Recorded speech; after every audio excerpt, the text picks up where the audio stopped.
All right, well, everyone, holding by the Book of Leviticus Chapter 17. Again, welcome, everyone.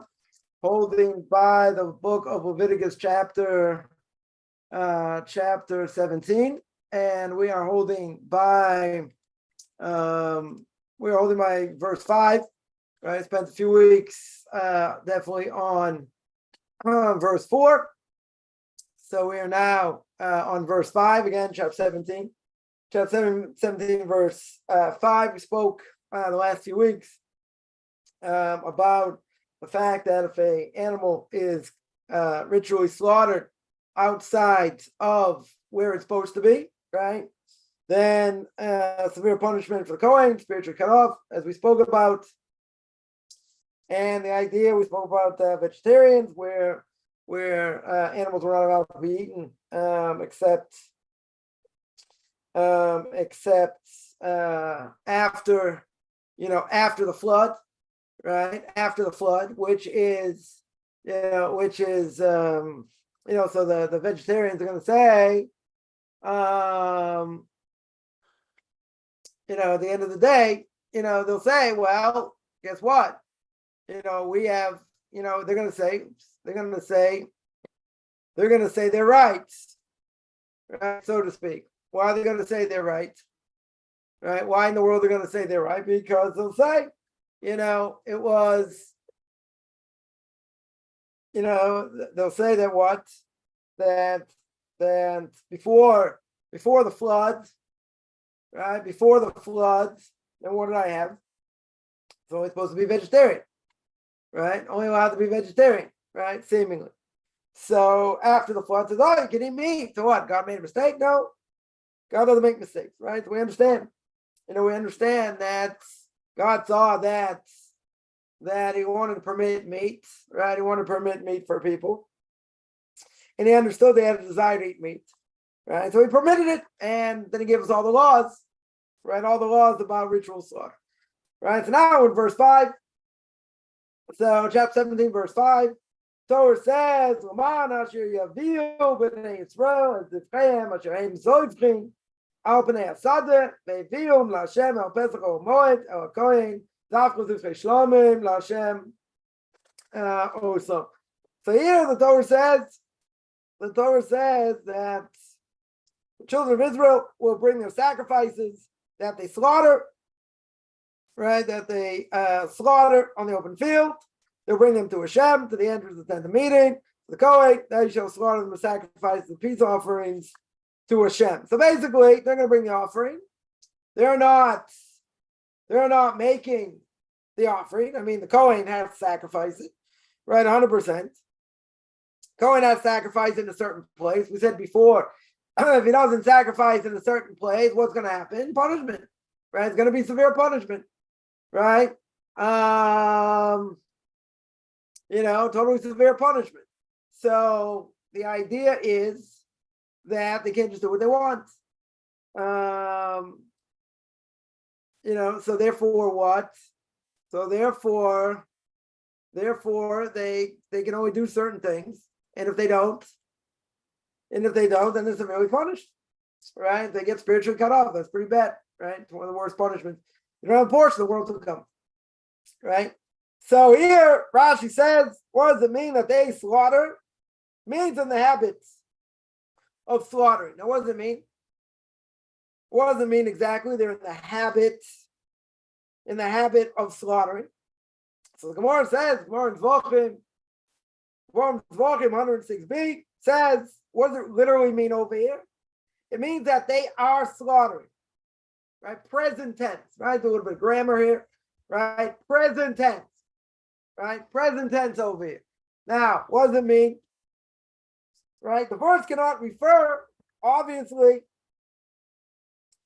that they're actually slaughtered in the open field. Right? That would have been an obvious question. Because here the Torah says you're going to bring sacrifice, they slaughter in the open field. What would I have thought? I would have thought that they actually slaughtered them there. And we saw before, it can't be. Why can't it be? Torah tells me. Torah tells me explicitly, you gotta kill it, ritually slaughter it in the right place. So those can no longer be brought to the meat and his peace offerings, the Gemara says, so therefore, what does the verse mean? So the verse over here is telling me that the children of Israel have to bring these offerings, that they're in habit of slaughtering in the open field, i.e., that they're not slaughtering it now, but they have the habit of doing that.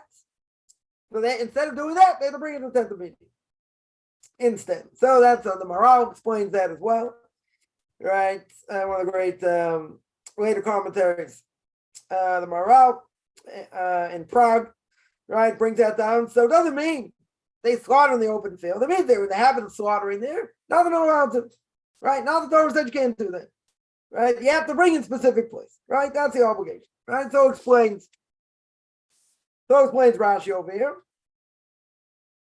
Now, there were a few things here they want to see.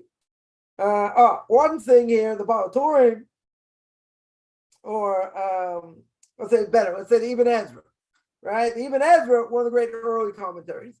Anyone knows about the Ibn Ezra? The Ibn Ezra was a great grammatarian, right? Great in grammar and Hebrew grammar, right? No question, right? Certainly no question. And that is what does he say over here? This is interesting. He says, fact that you're going to bring, right? The fact, let's just quote it here properly. That the children of Israel will bring their sacrifice, right? They're going to bring the sacrifices. Says Ibn Ezra, this is the reason for this mitzvah. Right? In other words, why are you going to bring it here? Because Torah says that, so Torah gives a reason. Now, one of the commentators on Ibn Ezra here says that the Ibn Ezra over here is giving the essence of the reason. He's giving the main reason over here. You don't slaughter it wherever you want. They used to slaughter it in the field. Can't slaughter it in the field anymore. Where do you slaughter it? In the right place. Right? Exactly in the right place. Where's the right place? By the tent of meeting. Right? So very interesting. He says that one of the commentators here on the Ibn Ezra says, right? Well, what would I thought? Over here? He said, okay, that's the reason. That's the reason for the mitzvah. So they don't sacrifice these goats. Right? They did it in Egypt. Right? You can't do the same thing they did there. Right? They're going to be sacrificed in the holiest place. Where's the holiest place? Beis Hamikdash, temple. So he says like this, very interesting. He says, I explained before about sacrifices, we had sacrifices, we spoke about burnt offerings, peace offerings, etc. So he said, I explained many times some of the reasons which are very hidden. Right? I explained, what's deeper about this mitzvah over here, the different sacrifices, and I explain reasons we can understand. Right? There are two ways to learn. You can learn Torah one of two ways. You can learn Torah, what we call Torah's Nigla. Torah's Nigla means that the Torah is, literally, it means it's revealed. Right? What does it mean? Right? What does it mean it's revealed over here? It means how we can understand it. Right? According to our own knowledge, or how it's supposed to be learned. Right? How it's supposed to be learned properly. But there's also another Torah. There's another Torah called Torah's Hanestorim. What does Torah's Hanestorim mean? Literally, it means hidden Torah. What's hidden Torah? We always, we mention it sometimes. Kabbalah. That's what it means. So he says, I explained a number of times the reasons, for the sacrifices, according to reasons we can fathom, we can understand, or reasons that are very hidden from us, i.e., what we call Torah's Hanestorim. They're the Torah, the hidden Torah. The hidden Torah. He said at the end of the day, when he explained it one way, he explained it the other way. He says your heart should be for the sake of heaven. Should learn it for the right reason. So sacrifices we mentioned many times. I don't want to necessarily harp on this point, but we've mentioned many, many times that the sacrifices we don't have such a connection to. right? We don't relate to sacrifices. Someone's going to say, in America, you get all these PETA activists, whatever, these animal rights activists. What do you do with that? What do you do with that cow? What do you mean? Put him on the altar. Going to sprinkle all the blood, whatever's being done. Or it's going to be, burnt on the offering. It's going to go on the altar. Or, some of it gets burnt up, some of it gets, the Kohanim eat, some the person who gave the sacrifice eats. Okay, but the Torah only tells me, do this, you're going to have this sacrifice, you do this. You're going to have that sacrifice, you do that. There are sacrifices and offering, right? Person, God forbid, transgress. Something the Torah said to bring an offering, right? And what about Yom Kippur? What about atonement? So you got that. You got the high priest brings an offering, right? He sends also a goat to the Azazel. We might actually speak about that. Might get there. We spoke about that quite a bit, right? There's a goat that goes out to the desert, right? And the factions in the desert are going to kill it 100 different ways, right? It goes out to the desert. It's going to fall off a cliff, or it's going to be killed another way, whatever it is. But there's one sacrifice. Remember, there's one sacrifice that's done on Yom Kippur, where the high priest goes into the Holy of Holies, right? And that is to atone for his family and for the Jewish people, right? That's one sacrifice. The other one's not sacrifice, because everyone says, "Come on, Azazel, that's Avodah Zarah, that's idolatry. You can't sacrifice to an idol. That's forbidden." So we spoke out the Ramban way back when, probably months ago, years ago, when we spoke about it.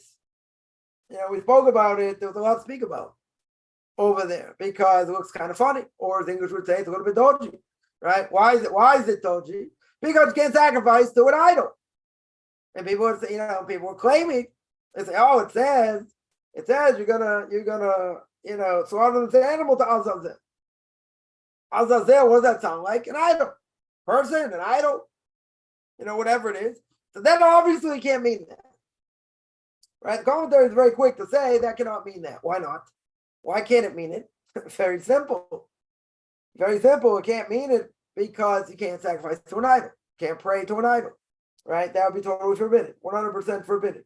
Right? So it can't mean that. So the Ramban goes into a whole discussion about it. The Rebbeinu B'chaye goes in a whole discussion. It's been weeks going through that. Right? So very interesting. That's that sacrifice, i.e., the first goat that sacrifice. What's its status? Right? In general, it's a sacrifice. The other one's not sacrifice. So no one can make the mistake, even though people do. No one can make the mistake. They say that goat you're going to sacrifice to, that's idolatry. You're right. Can't sacrifice to an idol. So it's not a sacrifice. Right? So you got the demons and others, whoever is in control, whatever spiritual forces, and we might get there today a little bit. Whatever spiritual forces are there, they'll take care of the goat. That you don't have to worry about. It's not sacrifice. Right? That's a mistake people make. That's why you need to understand the Torah for someone who knows how to learn it.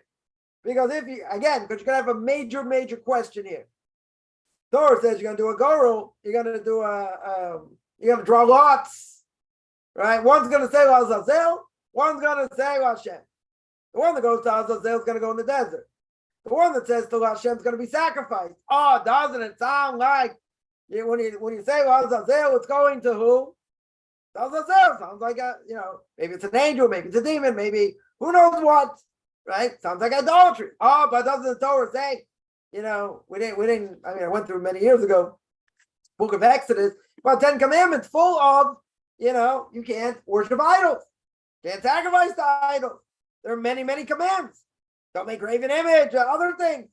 So why would I even think? Why would I even think it's permissible? Oh, but Torah says. That person has to remember, very simple. You cannot go against the logic of the Torah.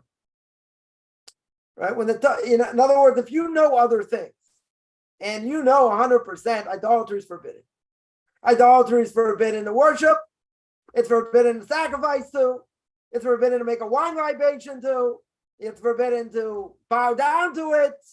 Very good. All these things are forbidden.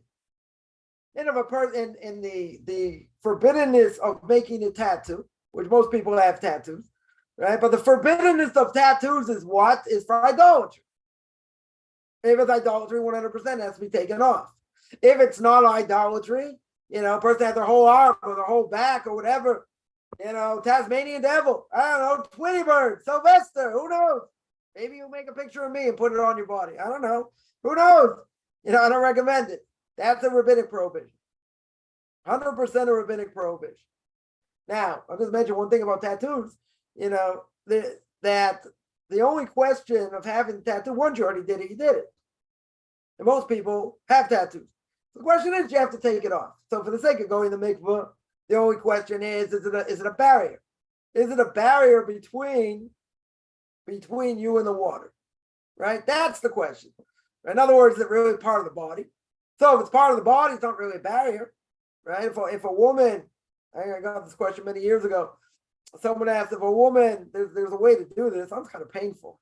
Right? But there's a way to do it to inject, I don't know, not mascara, but to inject certain things into the eyelids, into a person's eyelids, which make them look like, they're all dressed up, ready to go, whatever type of makeup it is that you do that with. So no matter what you do, it's permanent. I mean, I'm sure you can take it off, right? But it seemingly it's permanent. So no matter what you do, it doesn't go off, right? Unless you take it off, right? So someone asked me about that. There are women that do that. That, it's 3 a.m, they happen to be out, they have to be out, whatever. So, they're always ready to go. They don't have to take it down, right? It's always there. So the question is that forbidden? Is that forbidden? So similar thing to a tattoo. The only difference is, the only question is going to be going to the mikvah, right? Is that considered a barrier between the water and the body? And the answer is no. Why not? Why is it not considered a barrier over here? Not considered a barrier for one very simple reason. It's part of the body, right? 100%, it's part of the body. Now, there's another question, which we'll deal with this before we go further, right? And that is, person has a tattoo, they have an obligation to take it off, right? That's the question comes up a lot. If it's for idolatry, right? If 100% it is for idolatry, then that's forbidden. Then that has to be taken off. That 100% has to be taken off. If it's not for idolatry, right? If it wasn't done for idolatry. I had a question recently. Someone told me they had a tattoo. It's a more serious problem. They have a tattoo. So I thought, they said it's a problem. I've heard having tattoos is a problem. So I said only if it's idolatry. Seemingly if it's idolatry, then for sure you have to take it off. Otherwise, it's a good thing to take off, and I'll explain why, etc. But I said, it's only a question if it's a barrier between you and the water. We hold really it isn't. So then we really don't have to take it off. So then, well, let me show you my tattoo. Shows me his tattoo.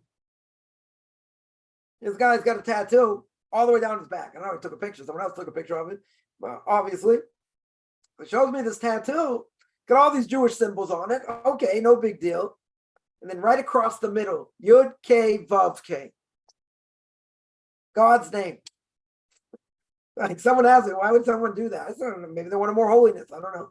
I know in a university, Columbia University in New York, has a mosaic on the floor. It's got Yud K Vav K. It's got God's name in it. This is a serious problem. Yeah. So I had a student that had tattoos that said G-O-D, right? God in English. Is that a problem? So that's my Rebbe this question. It should be well. Right? I asked him this question. He said, wow. He said, your non-Jews do something. They do it, they do it all the way. I said, great. You're right. So what's the answer? He says, first of all, if it's in English or any other language other than Hebrew, there's a whole question of it has any holiness. Difference of opinion among later commentaries whether it has any holiness or not. And even if it would, let's say it would have holiness. Let's say G-O-D would have holiness. How would you take it off? They have a non-Jew take it off. Why non-Jew? Why non-Jew? Because erasing God's name is not forbidden for a non-Jew. Doesn't apply to a non-Jew. Applies to a Jew. A Jew can't do it. Jew's not allowed to do it. So good. This is by G-O-D. It's a difference of opinion among later commentaries whether it has any holiness or not. That's one question. But he said, let a non-Jew do it. This is a different issue. This person has the absolute name of God written on his body, pinned on his body. Now, what's the problem? What are among the problems? He's in the bathroom. He's got God's name, on his body in the bathroom. That's a problem. We can get away around that problem a little bit, right? That's a problem. I'll tell you what the bigger problem is. Bigger problem is he takes a shower. This guy, it doesn't matter, guy, woman, regardless, wherever this tattoo would be, Yud K, Vav K on his back, on his neck, on his leg, on his hand, doesn't matter, right? Doesn't matter if it's on the body. Now your body's naked. It's how most people take showers, right? I don't know if I have to explain that. But anyway, that's how most people take showers. Very good. Very good. Now, problem is you're totally naked. You're totally naked. You got God's name on your body. That's a problem. That's a serious problem, right? That has to be taken off. I told him it's got to be taken off. Better have an Andrew do it, right? It's no erasing God's name over here, but that's a serious issue. An extremely serious issue. Now, in the bathroom itself, again, we'll keep this clean. Person goes to the bathroom, you say it's covered. You say my body's covered. My body doesn't see it. Sorry, right? It doesn't come out, right? I'm not in a, I have a shirt on. Or I have a t-shirt on, even better. T-shirt and a shirt, very good. It's totally covered. So the question is, if it's totally covered, is that a problem? Is that a problem? So I'll tell you another thing. If a person, let's say they had Torah literature, they don't have a place to dispose of it. Let's say a geniza, where every community usually has a geniza. They take it out, they bury it, or whatever the case is, right? If it's got God's name in it, or it's got Torah on it, right? So if you don't, let's say you don't have a place to put it, you're not going to bury it in the ground. You can double wrap it, right? In other words, I can put it in a plastic bag. I can put that plastic bag in another plastic bag, and that takes care of the problem. Then you can throw it in the garbage. But you can't throw it in the garbage in general. You can't throw it as is because it's Torah, even if it's in a different language, right? Even if it's Hebrew, even if it's French, even Torah's in Swahili, I don't know. Pick the language. Whatever language it is, if it's got Torah, you can't just throw it in the garbage, right? So if you double wrap it, very good. So in this case, same thing. Same thing. If he's double wrapped, right? He's covered. I don't know if he's gonna have to have two covers here, right? Let's say he's got a shirt. Shirt covers it, right? Shirt, t-shirt, whatever. Totally covers it. Totally covers it and is in the bathroom. Doing what you do in the bathroom, right? So person's in the bathroom, very good. Very, very good. So if it's covered, maybe you have less of an issue. If it's totally uncovered, that's a problem for sure. In the bathroom. In the shower, I get around it. Unless you take a shower covering your body, right? Covering your shirt or wherever it is. Right? Wherever it is. But you have to expose it at some point. You want to get water there. That's the way it works. You're going to have to expose it. That's a serious problem. That's a serious problem. Even in the bathroom, if you would tell me if it's covered by a shirt, or let's say it's double covered, you got a t-shirt and a shirt, right? Or since it's three covers, even better, right? That may take you out of the problem. I want to remind everyone, you have God's name on your body, even if it's covered and you're in the bathroom. You're in the bathroom. Right now, it's a disgusting place. Let's say it's a bathroom with a shower. There's nothing in the toilet, right? The question is, does it have the real status of a bathroom or not? That's a good question. But even so, right, regardless, you have to realize you're in a bathroom. Right? You're in a bathroom here. I'll make it better. You don't have a shower in there. Well, there's nothing disgusting in the toilet. It doesn't smell. Right? Let's say there's no smell. Even if there's no smell, even though you got it covered, I wouldn't say it's so good. You can tell me it's less of a problem than taking a shower, for sure. Your body's covered. I get it. Covered once, covered twice. You're right. But even so, you're in a bathroom. That's the way out of the problem. If you have to go to the bathroom, again, it's going to depend where it is. If it's let's say on your hand, if it's on your hand, you have to wear gloves in the bathroom. If it's a place where it's normally covered, it's on your leg now, it's covered. Let's say you're walking around in shorts. We'll keep it clean there, no pun intended. You're walking around in shorts, got to go to the bathroom, and it's on your leg. You have this thing on your leg. Problem. So you want to get out of the problem, cover it. Cover at least once. right? Twice is probably definitely better. But in general, if it's not idolatry, technically speaking, you don't have to take it off, right? And the only question would be, is it a barrier between you and the water? That's the only question. Okay. Now, if that's true in general, then we have another issue here. Should I take it off? Should a person take it off? So you just said you don't have to, right? In other words, the only halachic question is it a barrier to the water? So what's the answer? It's not a barrier. We hold it's not a barrier. So the real question is that even though it's not a barrier, does the person want to have it? Should a person have it? I heard someone saying some conversion or, people in the process of conversion, JITs, whatever, a certain chat group. And supposedly,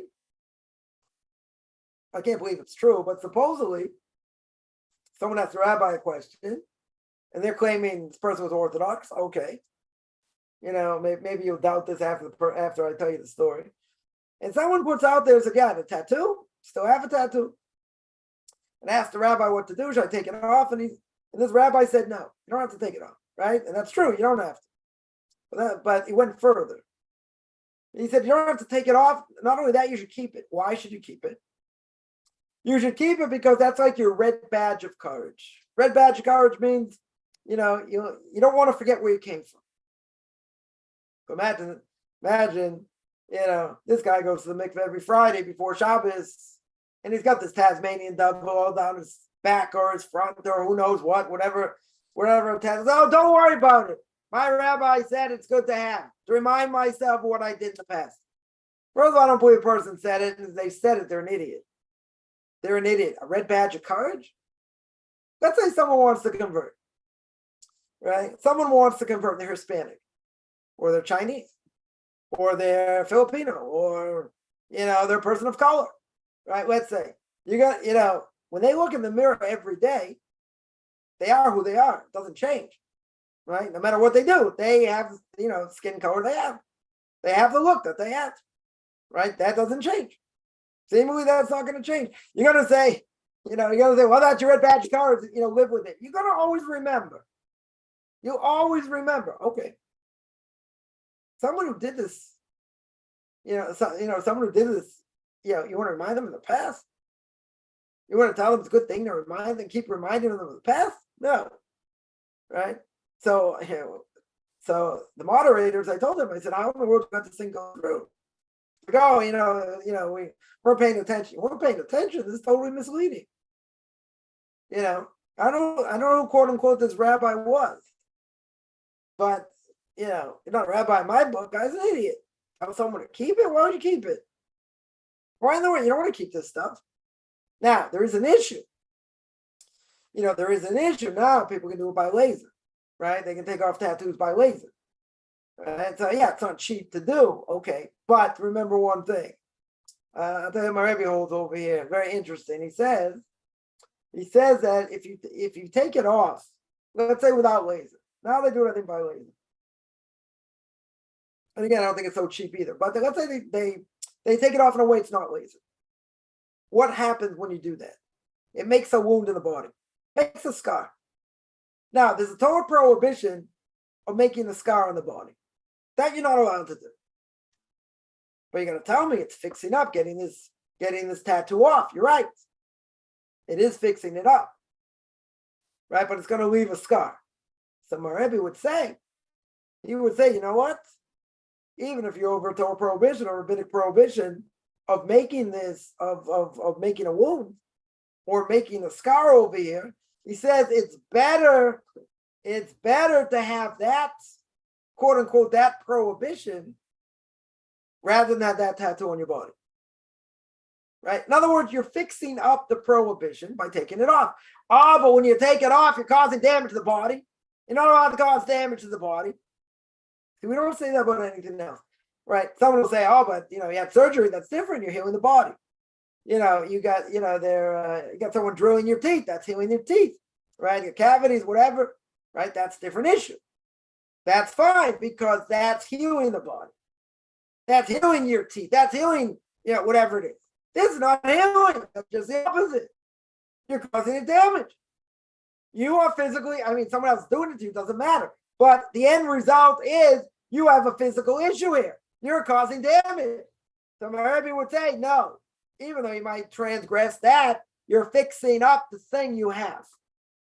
I'll tell you another story, right? I'm full of stories here today, right? There's another story. One of my older son's rabbis was involved with the Chevra Kadisha, the burial society. And he told my son the following story. He says, anyone they see that has a tattoo before they're buried. Now, obviously, we're not talking about someone, who's in the camps and had a number on them. We're talking about, someone has a tattoo, whatever it was, Tasmanian devil, Bugs Bunny, I don't know, whatever they had. Whatever they had on them. He said when they die, they use I don't know exactly what they use. I don't know, what sort of cream or something or hydrochloric acid. I'm not exactly sure what it is. So don't quote me on this. I don't know what it is. But they use something to get the tattoo off before they bury it. They take it off before they bury it. Now, I verified this. Asked my Rebbe about this. I don't know if it's done outside of Israel or not. But here in Israel, that's what they do. So I looked around, different books and different things. I didn't find anywhere this was brought down. Probably looked in the wrong places, but okay. So I think, okay, I looked at enough places. Let me go ask my Rebbe what's going on here. First of all, is it true? And if it's true, why do they do it? So let them be buried with it. Okay, so they're buried with it. The worms are just going to eat their flesh anyway, so they'll eat that also. What's the difference? What's the difference? They don't take it off. So my Rebbe verifies, says, yeah, that's what we do. Again, I don't remember exactly how they take it off, right before they're buried. But he said, so I asked him, I said, so why do they do it? Why do they do it? So he said, because first thing God's going to ask you is, what are you doing with that stupid tattoo? That's what he's going to ask you. You got this tattoo? Normally, what does a person ask when they die, after they die? There are two things. Difference of opinion, two different places in the Talmud. One place says God's going to ask you, did you learn Torah? Right? And how much Torah did you learn? That's going to be the first question, right? According to one opinion. Second opinion of the question is going to be what? Were you honest in business? So my Rebbe seemed to say those two questions are not going to be asked first in this case. If a person went upstairs after 120 years and they had that tattoo in the land of Israel, they're going to have that tattoo taken off. Because God's going to say, what do you do with that stupid tattoo? That's not the top 10 things God asks. Wouldn't be the top 10, I don't think. Right? The first two are, did you learn Torah? Were you honest in business? Those are the first two. That's it. Not nothing to do with a tattoo. But he said, the Rebbe here said, you don't want that. After a person dies, that's the first thing you get hammered on. Right? So, I don't know if it's a custom in Jerusalem to do that. Again, take what I say almost with a grain of salt here. But he told me that's what they do. So they don't want to have any semblance of it because that's what they're going to get judged on first. So here in Israel, that's what they do. In America and other places, they do that. I don't know. He told me that's what they do here. Right? That's an unbelievable thing. The reality is, okay, you had it. The transgression is only once you did it. It's not a transgression every second. If you transgress every second, then you have to take it off straight away. But it's not. Once you did it, you did it. That's it. So it is very interesting, how far it goes. That, some people would say, I don't want to get rid of it. Okay. The only thing that makes any practical sense over here is the fact that is it a barrier between you and the water? And the answer is no. So you don't transgress over here going to the mikveh. You don't transgress having it. Once you have it, you have it. But like anything else, things that are negative that have been done, that we've done in the past, you don't want it to the best of your ability. Here, you did something on your body. right? 100%, you did it on your body. Once you did it on your body, it's hard for me to believe someone's going to say, wow, what a great thing. Let me keep it. Right? If a person says, listen, it's going to cost me what? I don't have the money to do it. Save away and put money to do it. It's a good thing to do. Get rid of it. Even so, Rabbi would say, even if it would make a scar better, to transgress that to a certain extent, but you're fixing your body up. You're fixing up this transgression by taking it off. Right? To do by laser doesn't seem to make a scar. Okay, that'll take away the problem. But my Rebbe says, even if it would, you don't want it. You don't want to have it. Now, someone will say, I don't want to take it off. Okay.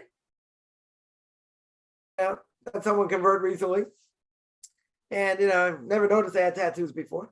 So I said to the base didn't say anything. They said, no. They didn't tell them they had to do it. They had to take it off. That was part of the conversion, right? Because you don't have to, right? Really, you don't have to. Right? It's more a philosophical thing. Should a person have it or not?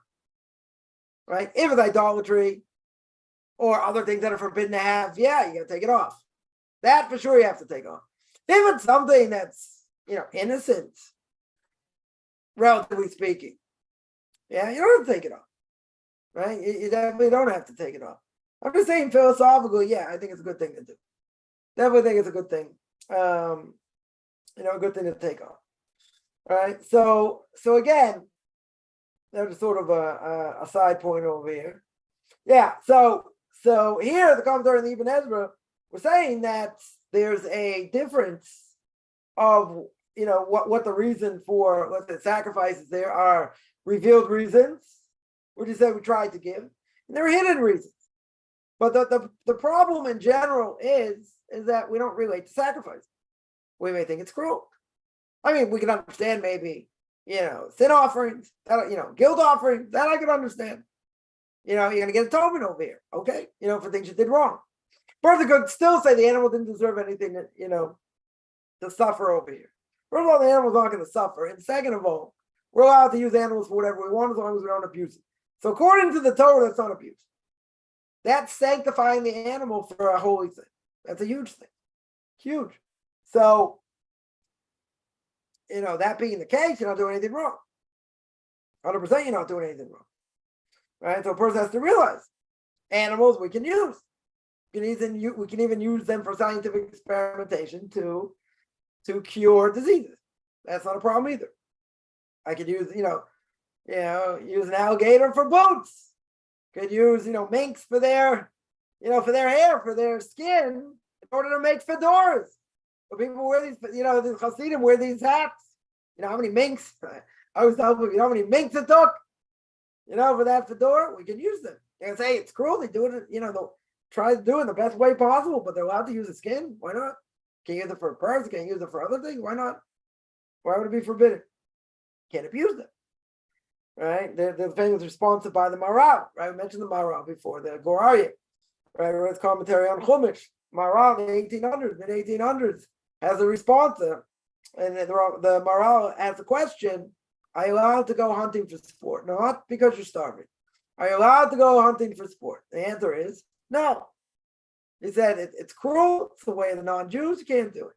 If you're starving, it's a different issue, but it's cruel to the animals. Non-Jews have an obligation also not to be cruel to animals. If you're hunting animals because you're starving, different issue, right? That's a different issue. But, there are halachas guiding us on this. Person has a dog, a cat, whatever animal, before you sit down to eat, the animal has to be fed, right? No matter how hungry the animal is, and even after they eat, they're going to, come to you for food.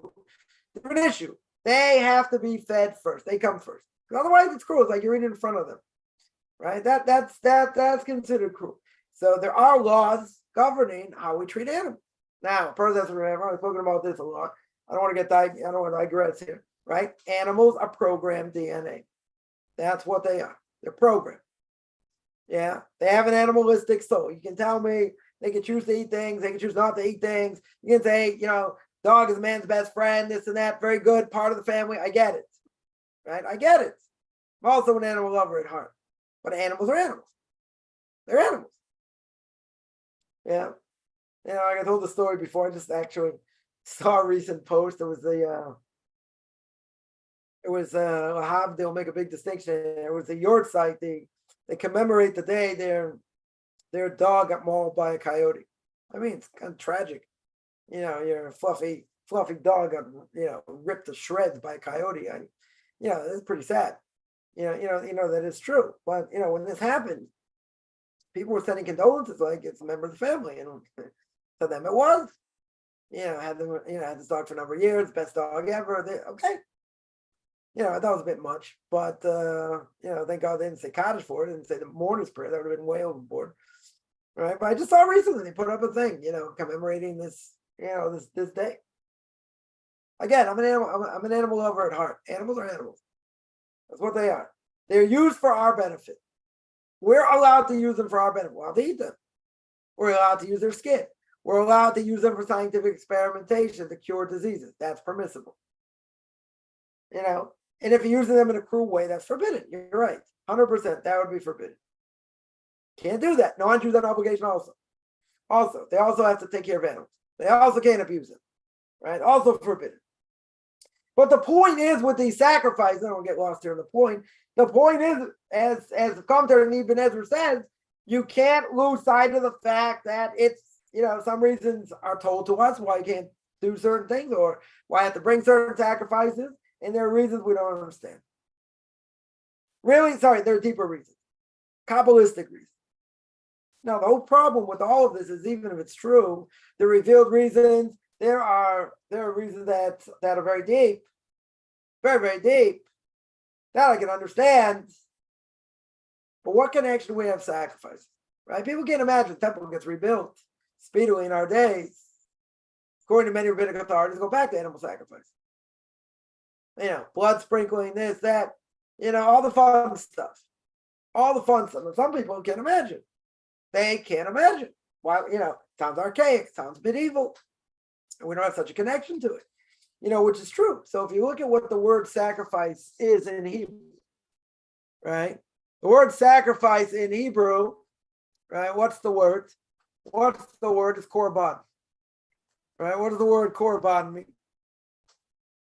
What's the root of the word korban? The root of the word korban is kufresh beis, to draw close. Karov means close. Karev means to draw close, like kiruv rechokim, draw far people close. Means to draw close. Now, spoke way back, beginning of all these classes, the Book of Leviticus. You're going to say, seeing this animal flail around and blood spurting all over the place and, all these other things will keep this clean.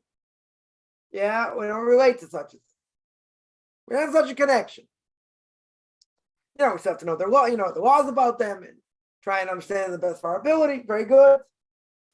So I remember once when I was in South America that I went to help somebody in a ritual slaughter. I mean, I didn't slaughter, but I did other things there to help. So when one of the cows was being slaughtered, I said, okay, let me imagine. First of all, thank God it didn't make me a vegetarian. I was really afraid of that.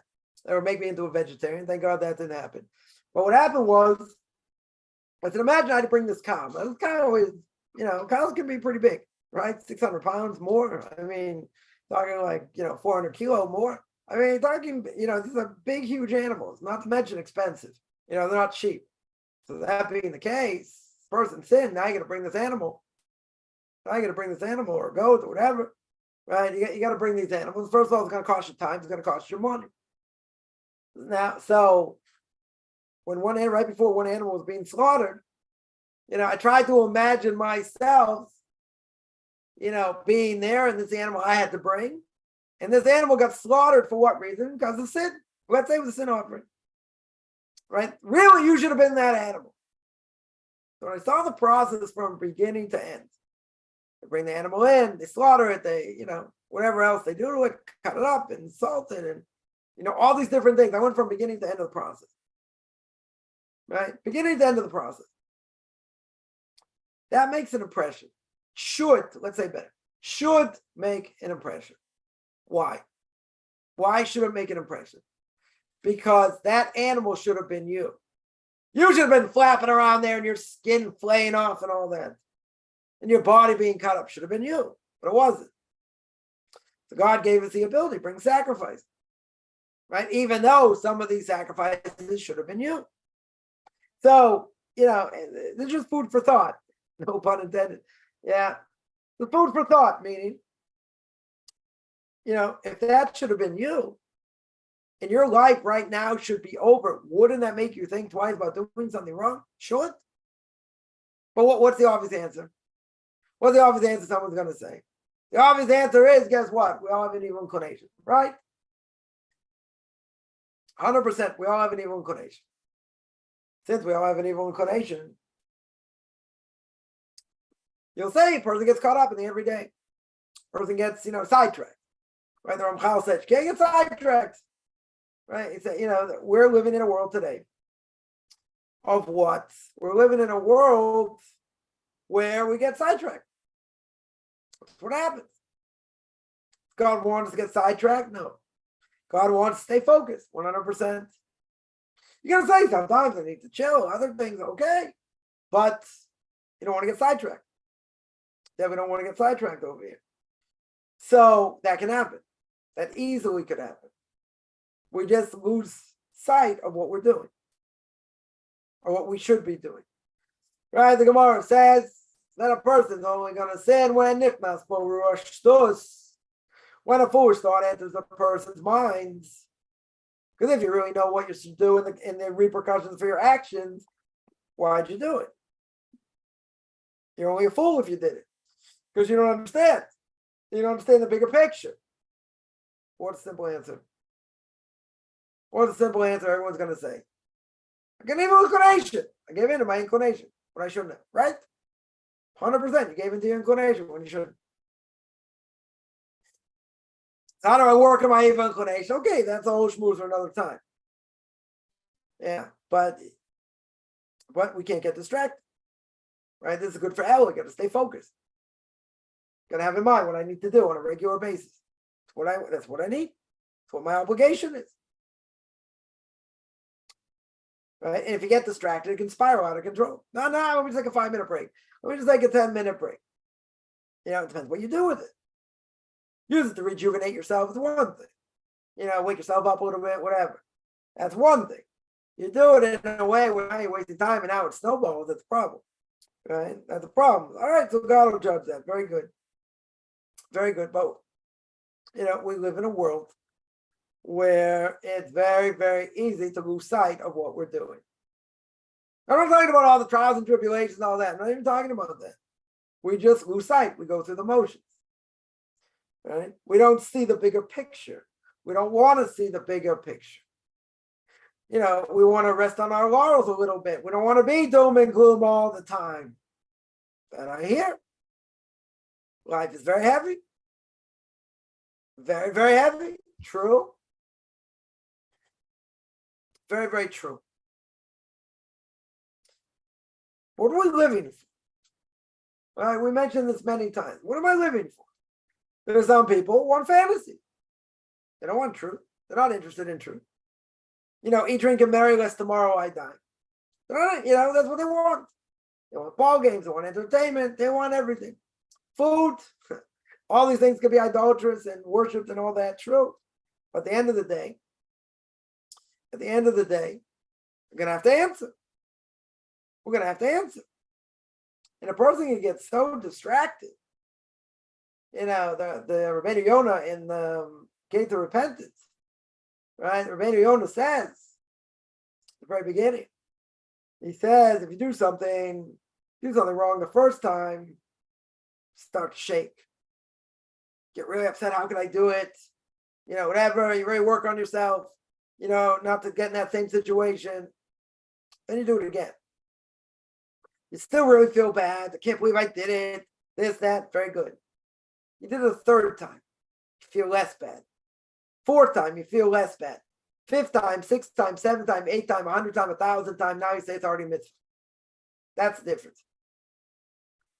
That is the difference. That's how we view it. So, some people say I can never change and I'll never change. And this is the way it is. It's not the way it is. You don't want to change. You don't want to make the effort. Making the effort is hard, right? It's very hard. I would agree 100%. Even to change one character trait is hard. True. But see, we're at the beginning of the second week of Elul. It's a time for everybody, Jews and non-Jews, introspection. What to work on, how to work on things, how to change even a little bit, even if I go back to the same schnook I was before, even after Yom Kippur. The problem, serious problem. How do we get lulled back into sleep? We want to live inspired. Is it easy to live inspired? Not easy to live inspired. What's the reason it's not easy? Because you get beaten down in life. That's obvious. You know what? You know what the mantra is? We always say, God, you're the one in control. Say it 100 times a day. No matter what, you're going to take me out of the situation. You're going to do this for me. You're going to do that for me. You're going to, that's it. It takes the whole burden off you. Because you're not there by yourself. You're not suffering by yourself. They say you got to really believe it. You got to really live it. You do. That I don't think there's any question. And you say when you're really down, it's really hard. You're right. 100%. That means you lack emunah. I mean, we all do to a certain extent. Right? We should never get down in the dumps. Whatever we get, that's what we deserve. Get more money, less money, this, that. That's what we get. That's what we have coming to us. No lie. It's not that life is fair. Life is not fair. That's not the question. Question is, with everything that's sent our way, how do we deal with it? That's the question, right? That we've spoken about about a lot. But at the end of the day, with all these things, right? The commentary in Ibn Ezra says there are things that we understand, that are revealed, and a lot of things that are hidden. But 80% of the Torah doesn't make sense. So we're going through the Book of Leviticus, something makes more sense, something less sense. Still gonna keep it. Still gonna do it. You can't say, oh, it's medieval, it's backwards, it's this, it's that. We gotta understand it to the best of our ability. Is it easy? No. Definitely not easy. And it's not easy in general, again, for one very simple reason. Because things don't necessarily go our way when we want. That's the problem. We get beaten down in life. I've told people all the time, one door closes, other doors open. And sometimes you see something that's being really bad. It's not bad. In the end, it's not bad. Turns out totally different than what you would have thought. It may look bad. Maybe. Maybe God's using like the toothpaste, trying to squeeze you like the end of the toothpaste. Okay. Well, it's not really bad. He's drawing you out. He's making you better. Right? He's doing this to help you, not the other way around. Maybe God's doing it to bring out dormant character traits that you never used. Maybe. But when you get, tossed around like a rag doll, it makes life hard. Unless you have the proper mindset. And when you have the proper mindset, really, nothing should bother you. I'm not saying that there's tragedy, other things. I'm saying in general, nothing really should bother you. Shouldn't have any ups and downs. They're all ups. Because God's doing what he needs to do, and you need to do what you need to do. And the person should be able to say, not easy. The person should be able to say, wow, God, you put me in the situation. I'm not sure what you want over here. Maybe you want me to work on my anger, because I could get really angry right now. I can get seriously angry right now. Look at this situation. Could? How's it going to help? How's it going to help to lash out? Oh, I feel better. I feel so much better lashing out. Why do you feel better? Right? Psychologists say, yeah, you blow off steam, makes you feel better, but why do you even have to get to that point? First, the person has to know what makes the person angry, and then they have to know what triggers it. And once you know what triggers it, then what can you do? You can have a code word. Something happens, peanut butter and jelly. Check it. I don't know, whatever code word you want to use. Whatever code word you want to use, that'll remind you. That'll be a reminder. Now, could you get caught up in things? Yeah. Could you forget? Certainly. But you want to get to what the root of the problem is. And then you say, wow, God, you gave me this golden opportunity to work on anger. Thank you very much. And this went wrong, and something else went wrong, and other things you didn't expect. Very good. right? I just came with something today that well, I forgot about it. It's like, wow, okay. My answer was, God, you get me out of this. However you're gonna do it, it'll happen. I got time. I got enough time, should be taken care of. Okay. Very good. How's it gonna happen? He's the one in control. He's the one in control. But there are times I would agree. Sometimes it's just very hard. It's very hard to see the bigger picture. But if you don't live seeing the bigger picture, you're in trouble. That you're in trouble. Why? Very simple, because if you don't see the bigger picture, you don't see, again, we may not figure out why God's doing what he's doing to us. We may not figure that out. Maybe in our lifetimes we won't figure that out. But what's the bottom line? I got to be better. I have to work harder. I have, the only person who can take away your situation is God himself. See, people make that mistake. And Shar B'tachon, the gate of belief and faith in God and duties of the heart. Right? He said, you have to, you stick to what you're good at. You'll have ups and downs, but you stick to what you're good at. And you focus on that. And so then, okay, let's say things are down. So you say, okay, I'm going to try this. I'm going to try that. I'm going to, I'll re-advertise. I'll do this. I'll make deals or whatever. Now, Chosel Bubbles there says that's what you have to do. That's 100% your obligation. Now, we'll ask the $1.5 million question. The $1.5 million question is this going to help me? Is putting my best foot forward going to help me? What's the answer? No. It may not help you. So why do it? Because you have to. You have to make it happen. If you're such a big Baal B'tachon, you have emunah, like unbelievable emunah, you say, God's going to take care of all my needs because he takes care of all my needs in general. And I don't have to put my best foot forward. That's one thing. But most people are not holding that. So, but everybody's not holding that. You have to do some level of ishtadlus, putting your best foot forward. Question is, even if I put my best foot forward, is that a guarantee for success? No. Not a guarantee for success. Right? When will a person hit success? When God wants you to. God wants to, get you some money, he'll do it when he wants to. But I needed the money 2 months ago, 2 weeks ago, this, that. That's called Beito Bismanu at the right time. What do you mean the right time? I needed it before. When God wanted you to have it, you'll have it. And if he doesn't want you to have it, no matter what you do, you won't have it. No matter how much effort you put together. It's not going to help. I can tell you many times, I said, okay, this is what I need. You're in charge. You got the biggest bank in the world. You'll take care of it. I put the burden on him. Now, does that mean I have to run around, without a head trying to get things done? I have to put my best foot forward. That everybody has to do. But putting your best foot forward, not necessarily a guarantee for success. Guarantee for success is, God, you're the one in charge.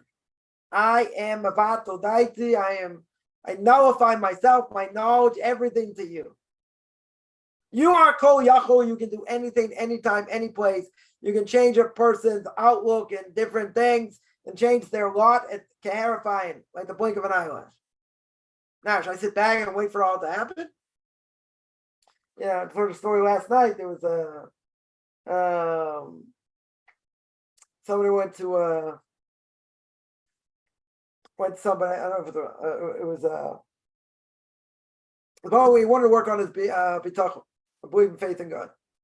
So what did he do? So the person sent him to a certain businessman. He says very righteous, whatever. You go, you learn from him. It's okay. So people were coming, and that whole long line. You owe me this, paid him. You owe me this, you paid him. He took care of different things. And then someone came to him. It's towards the end of the day. Someone came to him and said, all right, I'm coming to collect my, what you owe me is from many months ago, whatever it was. He says, you owe me 10,000 rupees. I said, okay, no problem. He goes to the back, nothing left. Oh, mother hubbard, ain't nothing in the cupboard. Nothing there. So this person's watching him. He says, don't worry, day's not over yet. Getting close to the end of the day, an hour later, 2 hours later, whatever it is, right? He's getting close to the end of the day. He's not sweating. He's not flinching. He's not running around making phone calls. He's like, don't worry. The money will come in. The person was astounded. Person's calm. Person's not like, flabbergasted, this, that, right? So what happened? What happened? Unbelievable story. This is a story we started with a banker, right? Very apropos with a banker. So an hour later, half an hour later, someone comes in and says, I have a certain amount of money. And he said, doesn't need it now. And a couple of months, whatever, come back and say, you have a very good reputation, this and that. I want to entrust you with this money. I want to entrust you with this money. Yeah. How much did he give him? 10,000 rupees. Because hey, these stories never happened to me. Again, this person at a very high level, of emunah, of faith and belief in God over here. So this person had sent, this other person to see. He said it's mind-boggling. Why? Anyone else would have been like, what am I going to do? Where am I going to go? Who can I go to? What's going to be? He's like, don't worry, day's not over yet. We still have time. We still have time. Now again, how God to decide when to do it, where, and this, that, okay. But it also depends where the person's holding. Some people tried to be on a higher level than they actually were. It didn't work for them. Right? So I'm going to say Tehillim all day. I'm going to read the Book of Psalms all day. God take care of my needs like you did for this one and that one. You don't have a level. Well, I mean, it's going to happen, right? Many people tried. It didn't work. Why didn't it work? Very simple. They thought they're on the level. They're not. Right? Just doing it for show. But it's, So for most people, we got to put your best foot forward. Right? That's clear. And most people, I think, can say in their lives they've seen open miracles. Things they never expected, never should happen according to nature. And boom, God made it happen. I can tell you countless times, seen it in my own life. Countless times. You're down and out, you're on your knees. And you say, I don't know. Like the mantra is all the time, God, you're the one in charge. You can change things overnight. Then all of a sudden, something happens where you least expect it. Where you least expect it, that's where it happens. You can say, hey, but it should happen like this, like that. I needed 2 months. It doesn't matter. Right? All that's irrelevant. When God wants you to have the money, he'll give it to you. When he wants you to have something else, he'll give it to you. Right? When he thinks you need it, not when you think. See, you still keep saying, listen, I need this. I need it really badly. I can only rely on you. But you're going to make it happen. Right? And the positive, you are going to do it. That's how it's willed. You're the one who can do it and will do it. Right? We put all our burden on him. It takes a lot of onus off of us. A lot. So, okay, I know how it's going to be. He'll take care of it. You got me this far. Right? I can tell you a number of things like that. So, okay, you got me this far. You'll take care of the rest. If you got me 85% of the way, the other 15% you'll take care of. I mean, it's not that hard. Totally not that hard. Yeah, I can tell you many. I should write some of these stories down. Many times. Many times. Something came in. I had something actually very interesting. What do you call it? From what do you call it? Not health insurance. What was it? It was Social Security.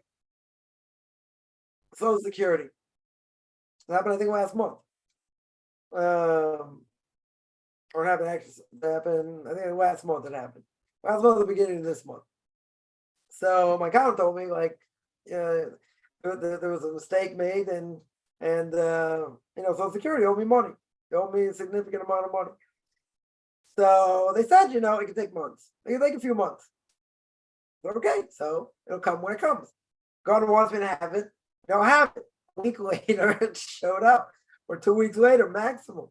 All of a sudden, I saw my bank. I saw this this chunk of money. I'm like, very good. Thank you very much. I wasn't expecting it till later. I said if I see it in September, I'll be lucky. As they said, it takes 2 months. As I said, average. A month and a half, 2 months. Like, it'll be there later than sooner. Okay.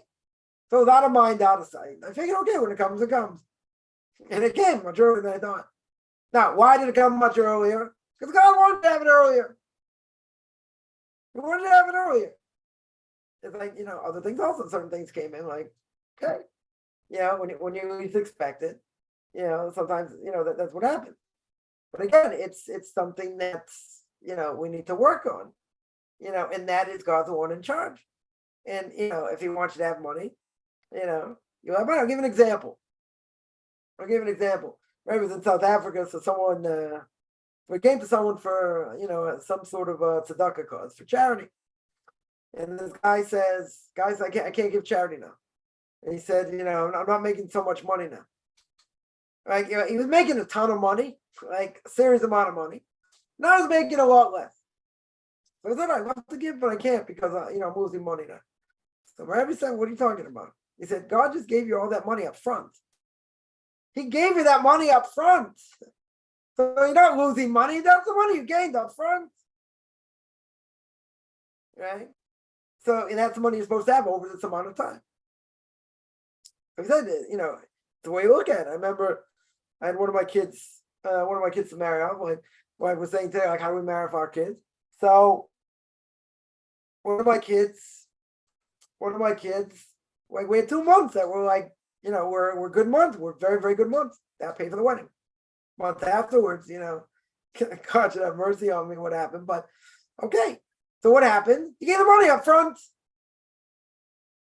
Totally gave the money up front and even out in the end, like it always does. But it came in a bumper way, in a major way at the beginning. In a way I wouldn't have necessarily expected. Okay. Months after that, okay, a lot less money came in, very good, but he gave that money up front. Why did he give the money up front then? Why didn't he do it like normal, like how much is normally supposed to come in, this and that? Because he wanted you to have more money for the wedding, right? That you need the money then. The other money you'll need less, you'll get it other way, whatever it is. Yeah, it's kind of funny. You think about it. And religious people, when they marry off the kid, they never know how they do it. It's one of the biggest miracles in the world. How Orthodox Jews, especially in Israel, marry off their kids. It's miracles, no question. No question. Yeah. So you say, but what about the other ones that were lean? They didn't make as much, right?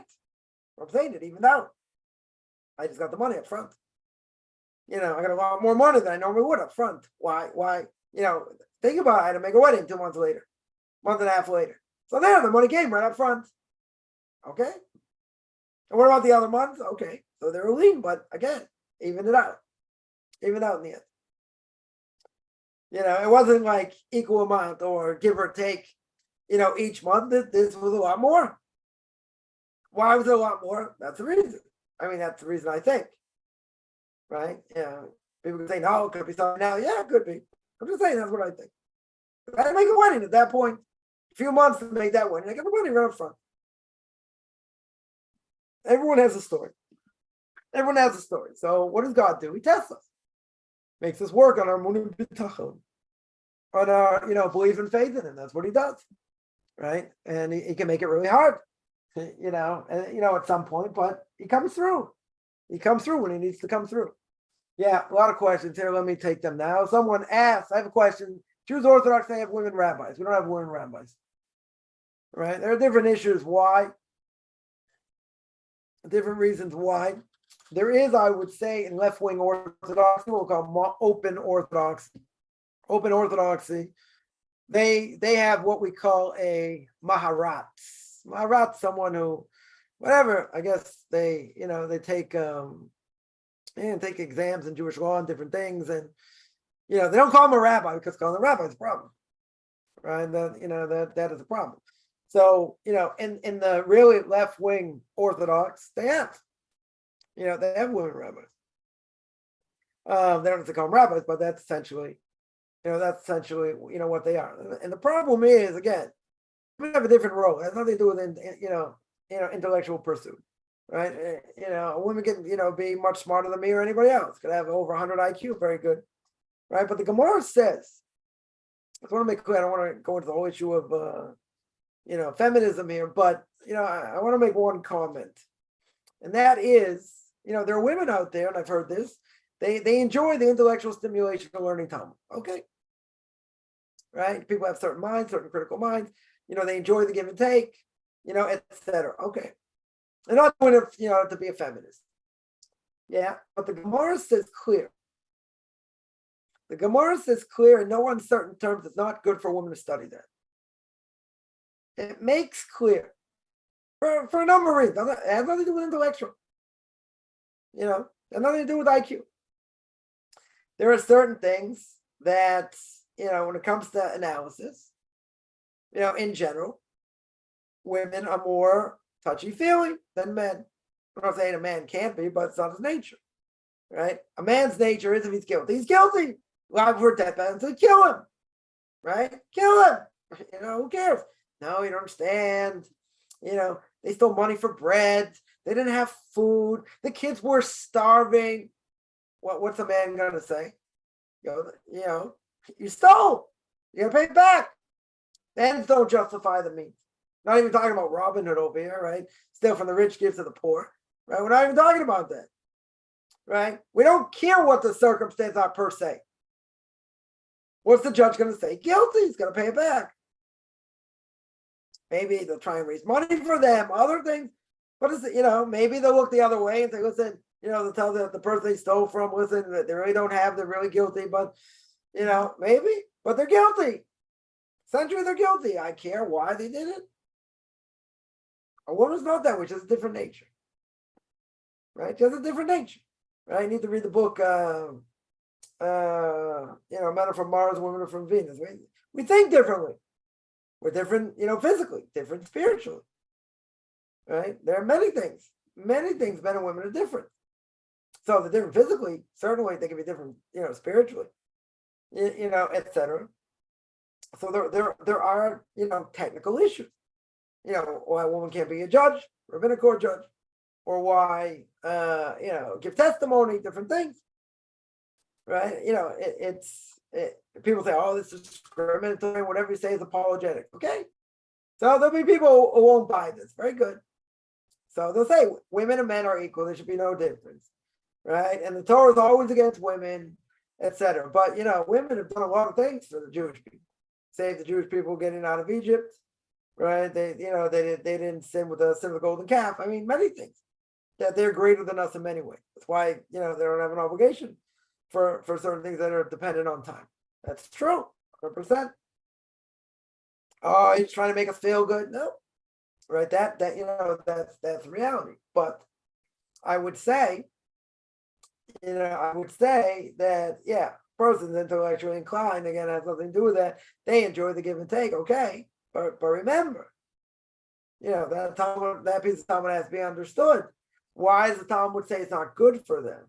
Oh, I want to put women in the kitchen. We want to just push them away. What? The rabbis understood everything.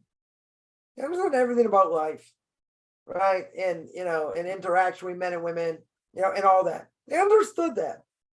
If they're telling you it's not a good thing, okay, that has to be understood. It has to be understood why, right? And again, they don't reveal all their reasons, but again, it makes sense. Women have different obligations. Woman's raising a family, who's going to raise the kids, who's going to be home with the kids. You're going to say, but a lot of women today work, and this, okay. But if women have the same obligations as men, get a babysitter, got to pray with, with 10 men and all that. You got to go to synagogue. You have to work it out somehow, do carpool. I don't know. However, it's going to work.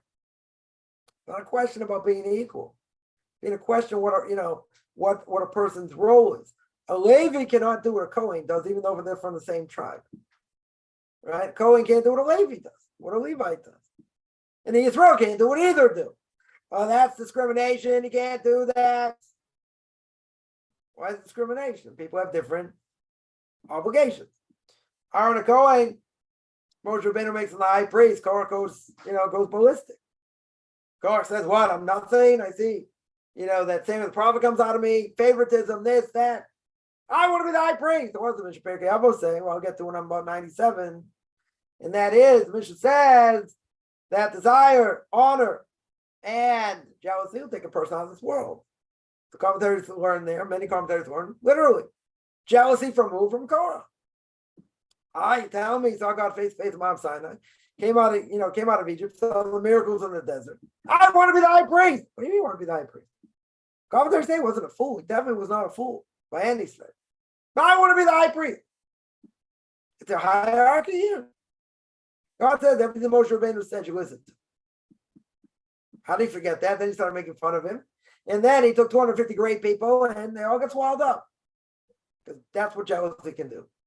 As great as a person is, that's as great as his evil inclination, jealousy can destroy. Can destroy. One of the worst character traits a person can have. Miwashi, who's considered rich, Mishnah Perkei Avos says, he's happy what he has. He's not looking what someone else has. He's not jealous what someone else has.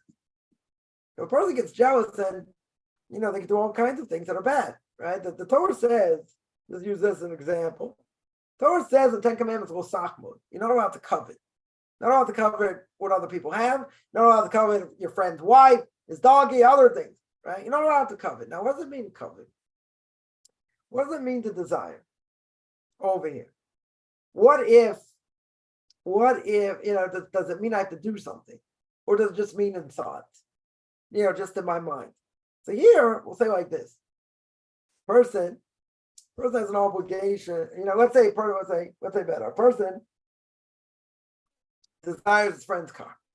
Got a nice car, right? Desires his car. Keeps speaking to him, let me buy your car. He's like, no, it's not for sale. So now let me buy it. He keeps going on and on and on and on. Let me buy it. I'm going to pay for it. I'm going to do this. I'm going to do that. I'm going to do the other thing. Right? Let me pay for it. Now, finally, he sort of makes him an offer he can't refuse. He sells it. Now the question is, even though he sold it, did he transgress Torah prohibition of l'sachma, of not coveting? You're going to say, why? Why would he transgress over here? Because you know what happened? He paid for it. The guy let him pay for it. He gave it to him. Maybe not with a total full heart, but he gave it to him. He sold it. So if he paid it, that's people make a mistake. It's only that you get someone, you connive them and you take it from them, right? No, he gave it to him free will, of his own free will. Maybe he got bothered, this, that, whatever, but he gave it to him. It's also coveting, right? Commentators say it's also coveting. Why? Because he gave it to him, he gave it to him where he didn't really want to sell it. I mean, make it even more graphic. Somebody holds someone over a cliff and says, you want to sell me your house? He's like, no. Then he starts to let go a little bit. It's like, all right, I'll sell it. For this price? Yeah, I'll give it to you for that price. Okay. They go write a contract. He sells him the house. Sells him the house. It's a good sale. It's a good sale. Why? Because the person who sold it, even if they're under duress, they had in mind to sell it. It was Gemara Makna. He finished and he acquired it. But he's under duress. Now, what if we would have thought? Because remember when I learned this many years ago, my question was, this guy thinks I'm going to get a lawyer, I'm going to get a mafioso, I'm going to take care of this guy when I can. Now I'm going to get my property back. That's what he's thinking. Does it matter? Doesn't matter. Why doesn't it matter? Why doesn't it matter over here? You know why? Very simple. It doesn't matter because the person sold it. Sold it legally. He had his mind to sell it. You're going to say it's not, it's like a mafioso over here. I never would have sold it, but he forced me. Right? Totally forced me. Is that a good sale? What the guy did wasn't right. Make no mistake. Reuven who forced Shimon to sell because he's going to throw him over a cliff and tortured him. Yeah, he didn't do the right thing. No question, according to everybody. But that's not the question. That's not the question. The question is a valid sale? What was the guy thinking when he sold it? I'm selling it to save my life. Okay. But if I can ever get it back, doesn't matter. Doesn't matter. Why not? Very simple. Because he sold it. He had a mind to sell it. Now again, what the guy did, what Reuven did over here is wrong. There's no question. Did he acquire the property? Acquired it. Maybe he paid a lot for it. So what? Maybe he overpaid for it. So what? That's how he bought it. That's legal. Technically, it's legal. He did something wrong in the process, but, that's it. Right? So, a person can be jealous of what someone else has and do whatever they can to acquire it, so to speak, make them an offer he can't refuse. That's also coveting. right? Coveting, even if you pay money, people think coveting is where you don't pay money. And if you don't pay money, it's like stealing, or it is stealing. Yeah. Someone asked, I used to wear a necklace with a Magen David. Why is it forbidden? Who says it's forbidden? Does the Magen David have any real power? It's not an amulet. Amulets are a different issue. Whether the person should have an amulet or not is another issue. But if it's a proper amulet, you could have it, right? But it's not an amulet, so why would it be forbidden? I don't know who told you it's forbidden, right? I like to hear a source why it would be forbidden. I don't see why it should be forbidden. Okay, it's like a Jewish thing, but it's wearing a Magen David is not the same as you put up a mezuzah. Putting up a mezuzah is a whole different thing. Doing things outside the boundaries, what you should do, that's something else, right? But wearing a Magen David, what's the problem? Why would it be forbidden? I don't know why it would be forbidden, right? Okay, it's a six-sided star. Very good, very good. It makes someone a super Jew or whatever for wearing it. No, not at all. So, should a non-Jew wear it? I don't know. They want to wear it, let them wear it. What's the problem? It's not like wearing tefillin as a non-Jew, for a guy, or putting up a mezuzah, something like that. That's different. Wearing a Magen David, I don't know. I don't see what the problem would be. Someone asked, is a tattoo of a zodiac sign idolatry? Why? Because people worship it? I don't know. These are called mazolos. It's not idolatry. They had pictures of the zodiac in prayer books, right? I think of Passover, they had all I think it's on Passover prayer books. I think they had the zodiac. Well, that was a different issue. Wasn't necessarily idolatry, right? That was a different issue of having pictures of things in heavens, right? We spoke about before. A picture of the sun, picture of the moon, picture of the planets, different things, more than one dimension. Yeah, that's a different issue, but not because of idolatry, right?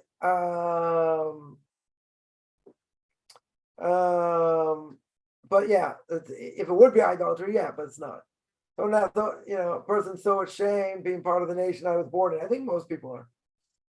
I had a great rabbi once say, anyone who grew up in America, take your whole life to get America out of your system. Yeah. There are plenty of places that are bad. America's bad spiritually. It can be bad physically also, different ways. Other people, let's say they live in places that are like, the regimes are just like, it's abusive and different things. Yeah. Okay, everyone's born in a certain place. You don't have a choice.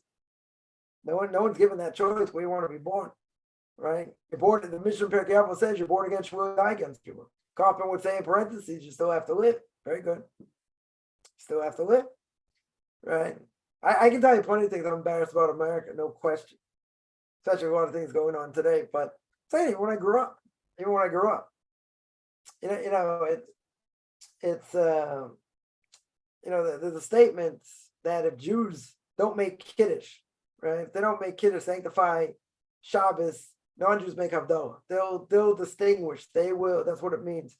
To distinguish, right? When we say Havdalah, you distinguish between the everyday and Shabbos, right? Between Shabbos and the everyday, right? You go from Shabbos to the everyday. Very good, right? Very good. At the end of the day, what do I have over here? That non-Jews will remind you. They will remind you, you understand you're a Jew. They'll remind you you're a Jew. Yeah. Now, if you're not doing anything outwardly Jewish, you're not looking like an Orthodox Jew, why should they care? It sends to them, doesn't make sense anyway, rationally. Right? It's one of the things I could never understand is that, I was in classes with people, definitely much smarter than me in different ways. And there were people like, would remind me of who I was. That mean I look like an Orthodox Jew? Not at all. So I had this question. when I was a kid. How can someone be more intelligent than me? A lot of people can be more intelligent than me. It's not a question here, right? But how can they be more intelligent than me? Let's say they do drugs and they do other things and they just have to study better and whatever, but they're animals. Essentially, they're animals. And this bothered me, like for a long time. My parents say, well, why'd you have some kids come over? And I was like, I wouldn't let them in my house. Like, I think you're an elitist, you're so much better, and this and that. What was the rationale? The rationale is if you don't have Torah, you don't have mitzvahs, even for a non-Jew, whatever applies to a non-Jew. It's like being in a sailboat without a rudder and no motor. Sailboat, go in the ocean, go in the lake, whatever. What takes a sailboat? The wind. If you don't have a rudder to steer, where are you going? Around in circles. So that rudder we're going to call Torah. And if you don't have that rudder, that anchor, then you're nothing more than an animal.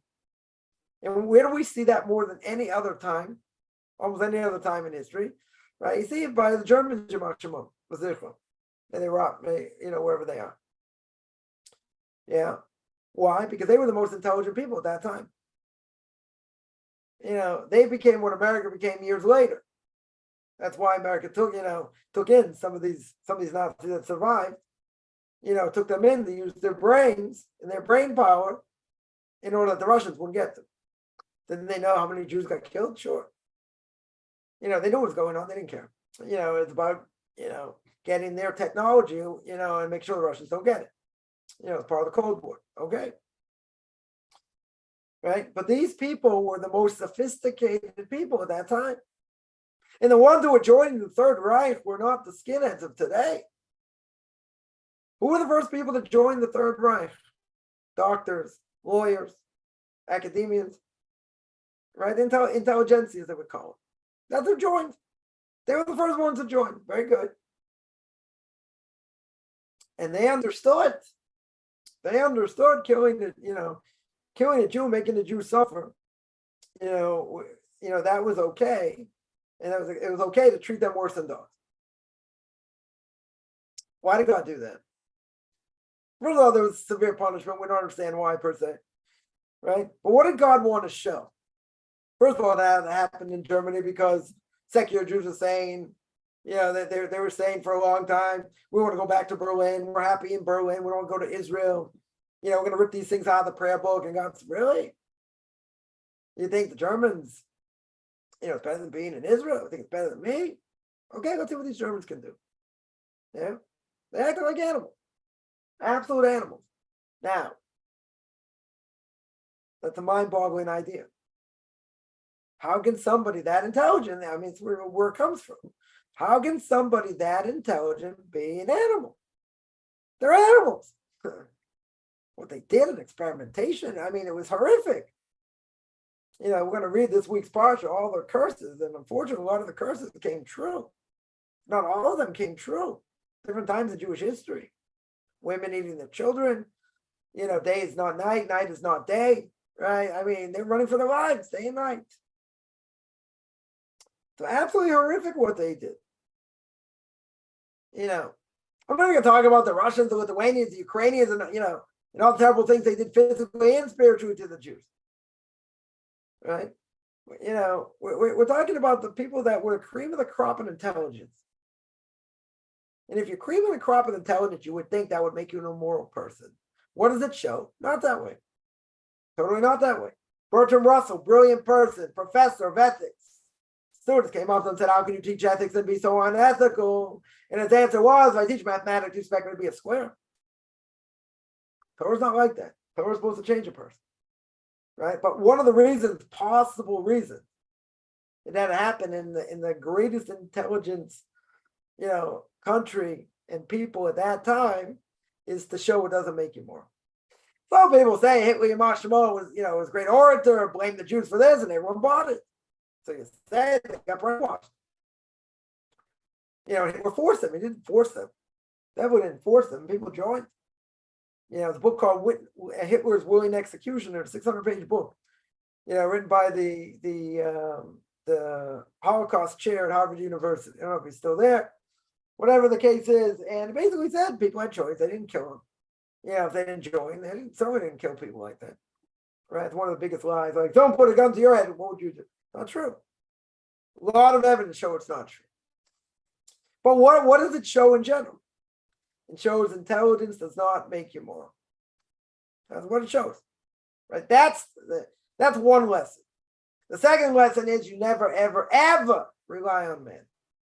You can never rely on men. The only person you have to rely on is God himself. Not Jewish senators in Congress, not this one, not that one. God's the one who runs the world. Got to put your best foot forward. Very good. Like we said before. But this is a scary proposition. Right? In a certain way. So this has bothered me for a long time. A long time. How can people so intelligent be animals? And what's the answer? Once I learned Torah, what's the answer? The answer is book smart does not make you moral. And morality changes. The Greeks were called, the most sophisticated people in their time. You know what the Greeks did? Parents got older. They didn't think of like taking care of them at home. Others, they have nursing homes either. So what they do is, mom, dad's been real. Take them up to a mountain. Say it's been real. We'll see you. Those are the Greeks. Not imagine worship the body and other things. That's how they treat a family. That's how they treat the parents. Yeah. So what is intelligence for? You tell me intelligence make discoveries, in science and math and other things, whatever, and use it to help people. Very good. Intelligence can be used in a horrific way, right? Yeah, this movie just came out recently. This thing about making of the bomb, obviously done by a Jew, making a nuclear bomb, what an atomic bomb. Yeah. So the end justify the means. Yeah, they dropped the bomb and stopped the war. Yeah, you can argue the point, was it a good thing? Wasn't a good thing. I mean, stop the war.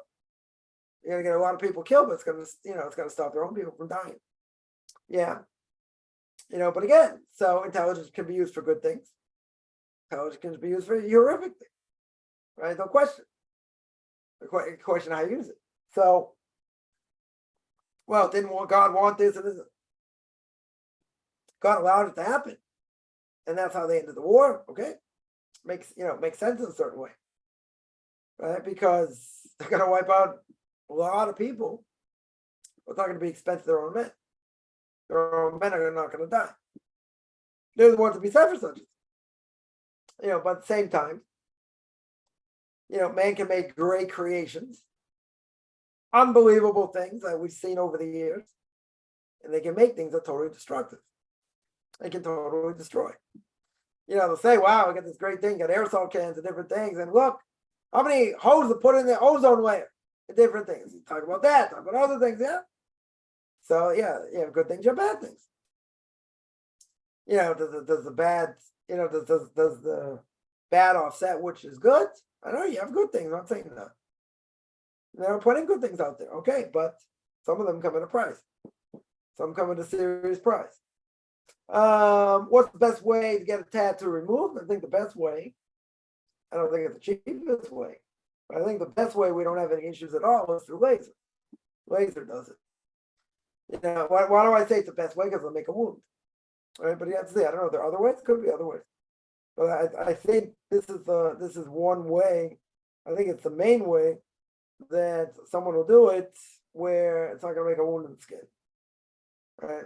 There could be other ways. I have to look into it. But I think the best way to do it is through that, even though it might be more expensive. What women do in the mikvah when they have a bandage? Oh, that's a good question. When they have a bandage, I don't know. Can they, is that considered part of the, part of the body, where they can just go in with it? There's no way.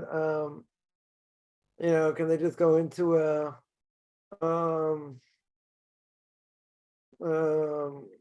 say with the cast?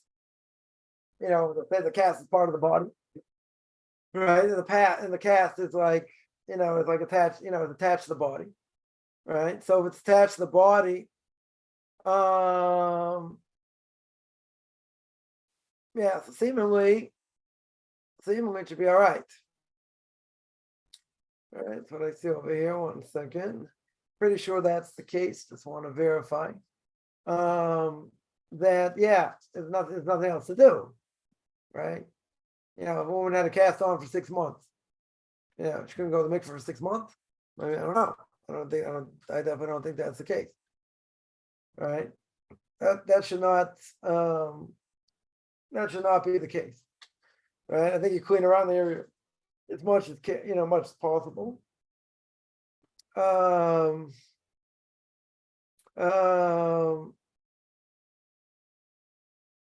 the question is,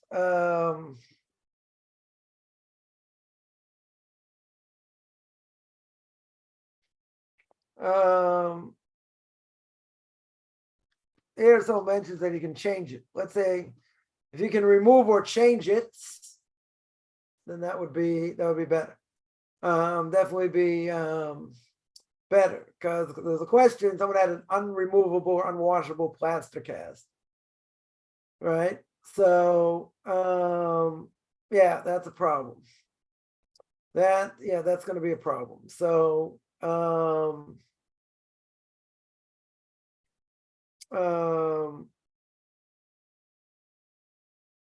because the issue is, let's say it's a plaster, type of cast, no water can go in.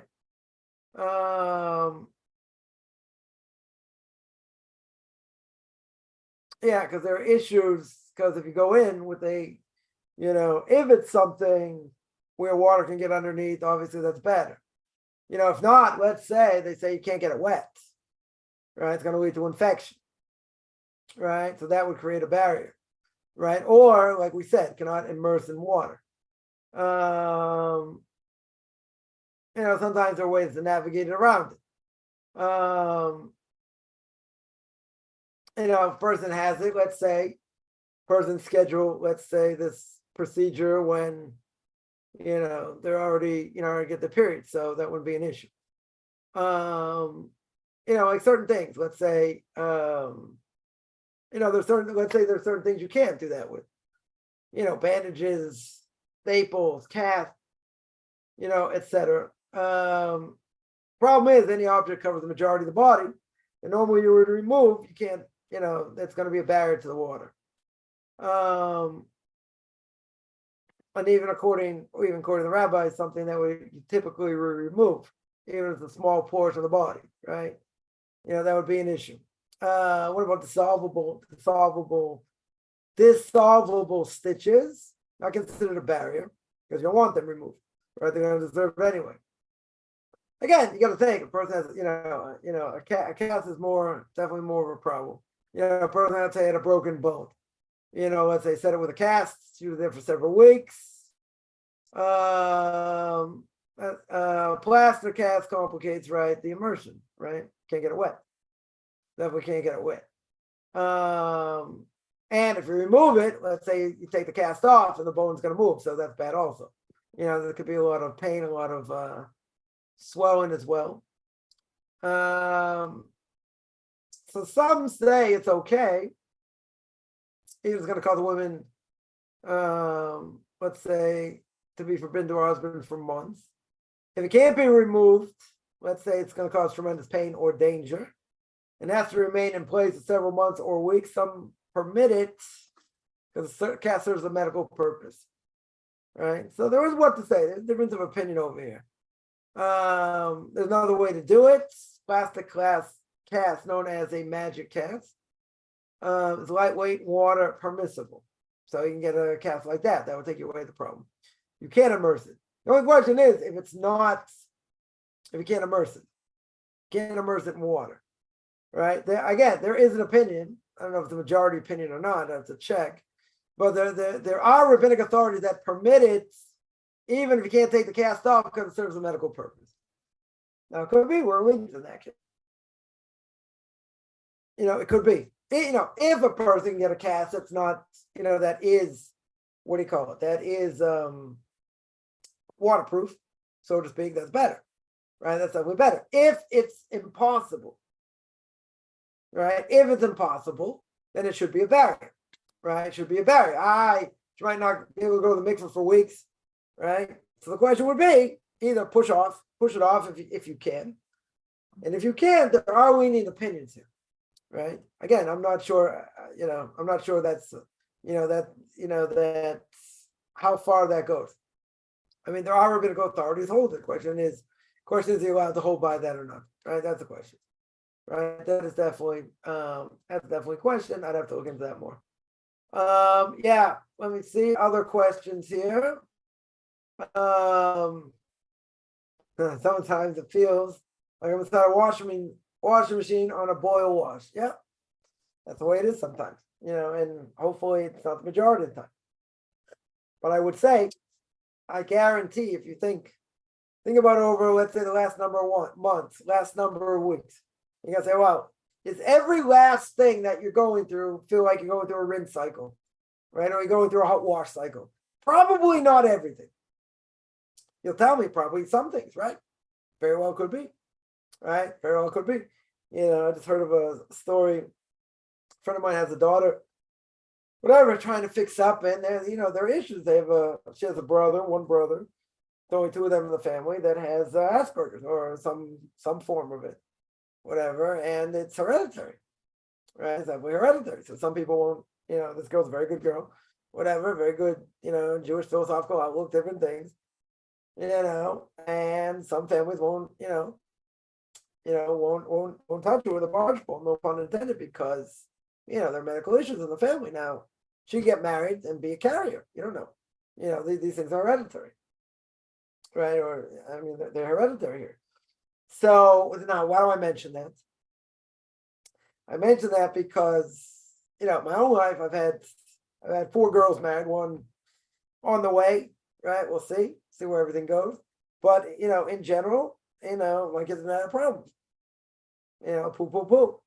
That's been relatively quote unquote easy. Where other people I know, they have 3 kids trying to get married off, and not bad kids, not necessarily out of the box. And I know someone else also, 3 kids. The oldest one is I think 30. I mean, very good kids, but for whatever reason, they're not meeting who they need to meet.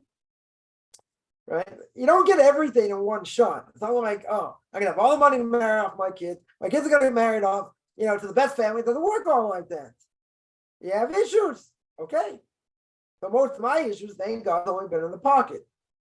It hasn't been with these other things, thank God. And, 2 weeks ago, what do you call it? One of my son-in-law's brother had a girl. So his parents and one married sibling and 2 of their younger kids, they came here for Shabbos. So the Friday night meal, I think I mentioned the story before, there were 18 of us. Because my married daughter was there, another married daughter there, with 2 kids plus them. So it was like 18 people. I mean, the noise was, unbelievable. It was, whatever, it was very enjoyable. Then, then we leave to like 11:45 and whatever. But these are amazing things. If kids get along and get along with the other side, it's a bonus. It's a huge bonus, right? So, but you want everything, and you want this, you want that. Okay, it doesn't work like that. Things don't work like that.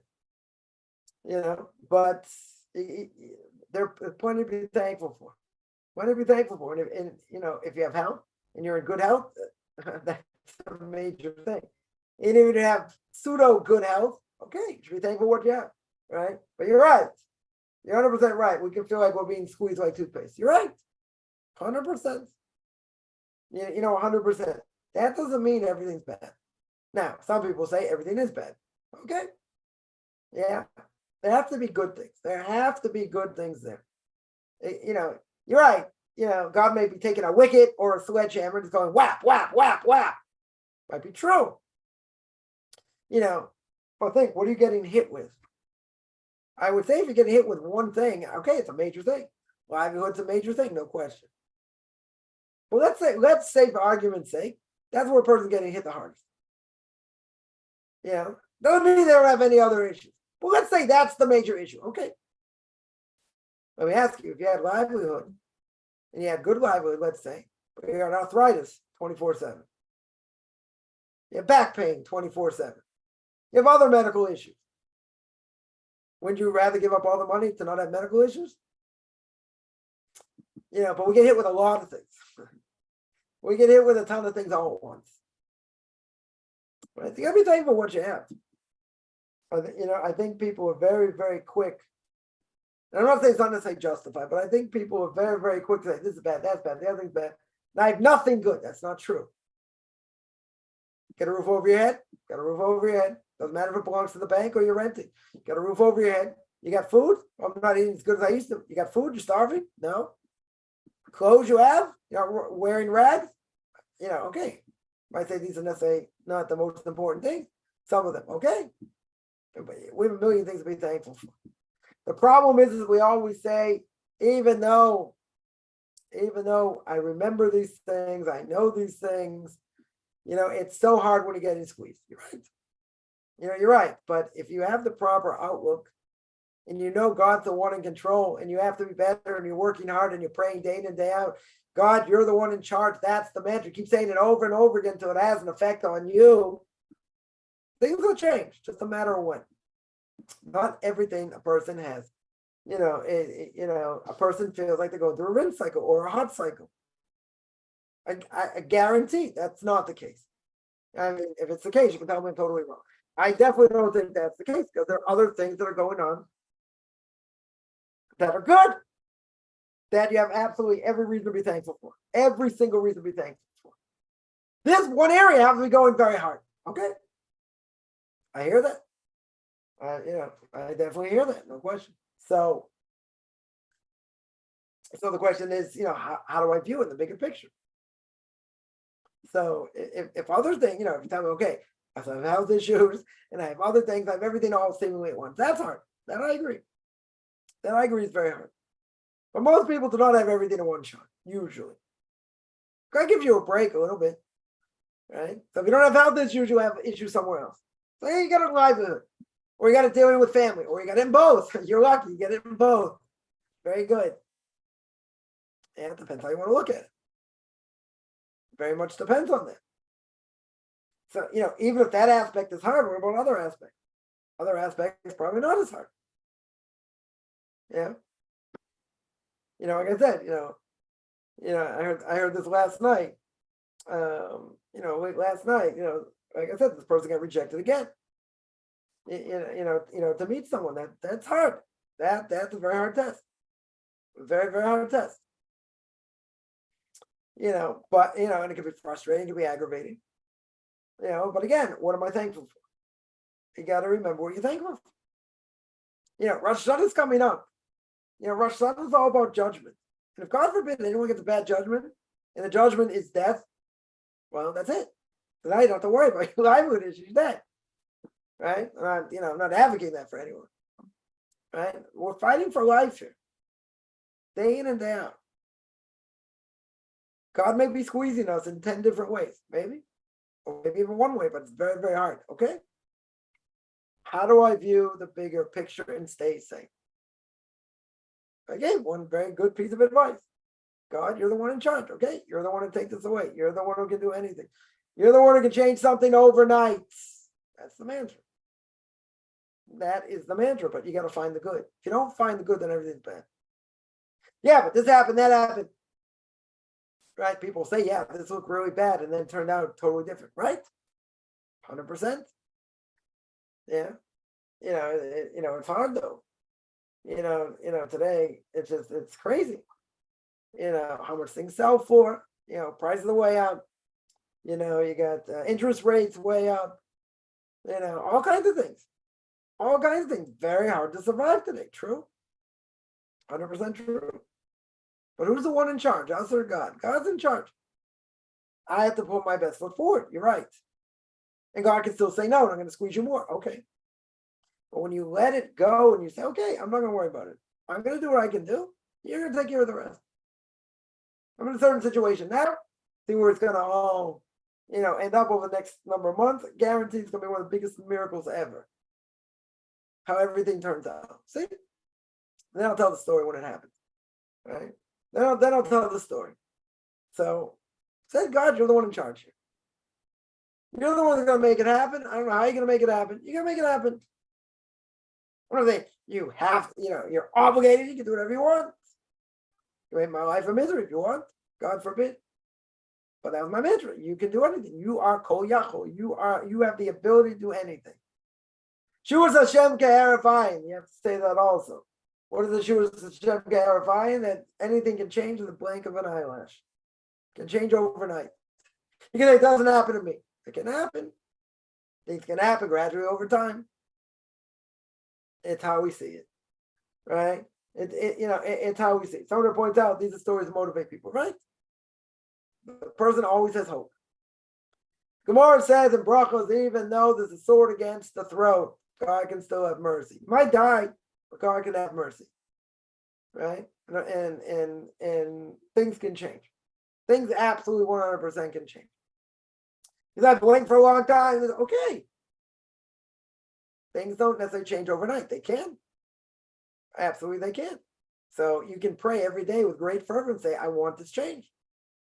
I hope I got the lesson. I want, take me out of this. You're the one to take me out of it. That has to be the mantra. I get caught up in the everyday. That takes a huge burden off a person. Huge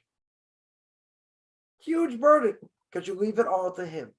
When you leave it all to him, you don't have to worry. Doesn't mean you don't have to put your best foot forward. You have to. There's no question. But what am I thankful for? I'm telling you, the best advice I can give, write down on a piece of paper 20 things. 20 things you're thankful for.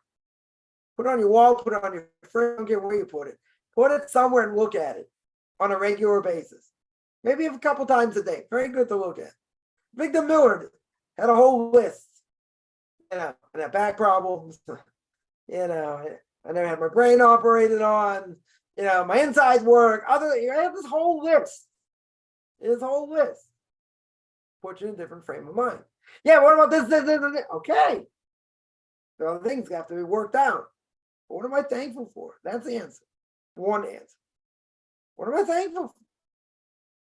The other answer is, we always say, you see the bigger picture.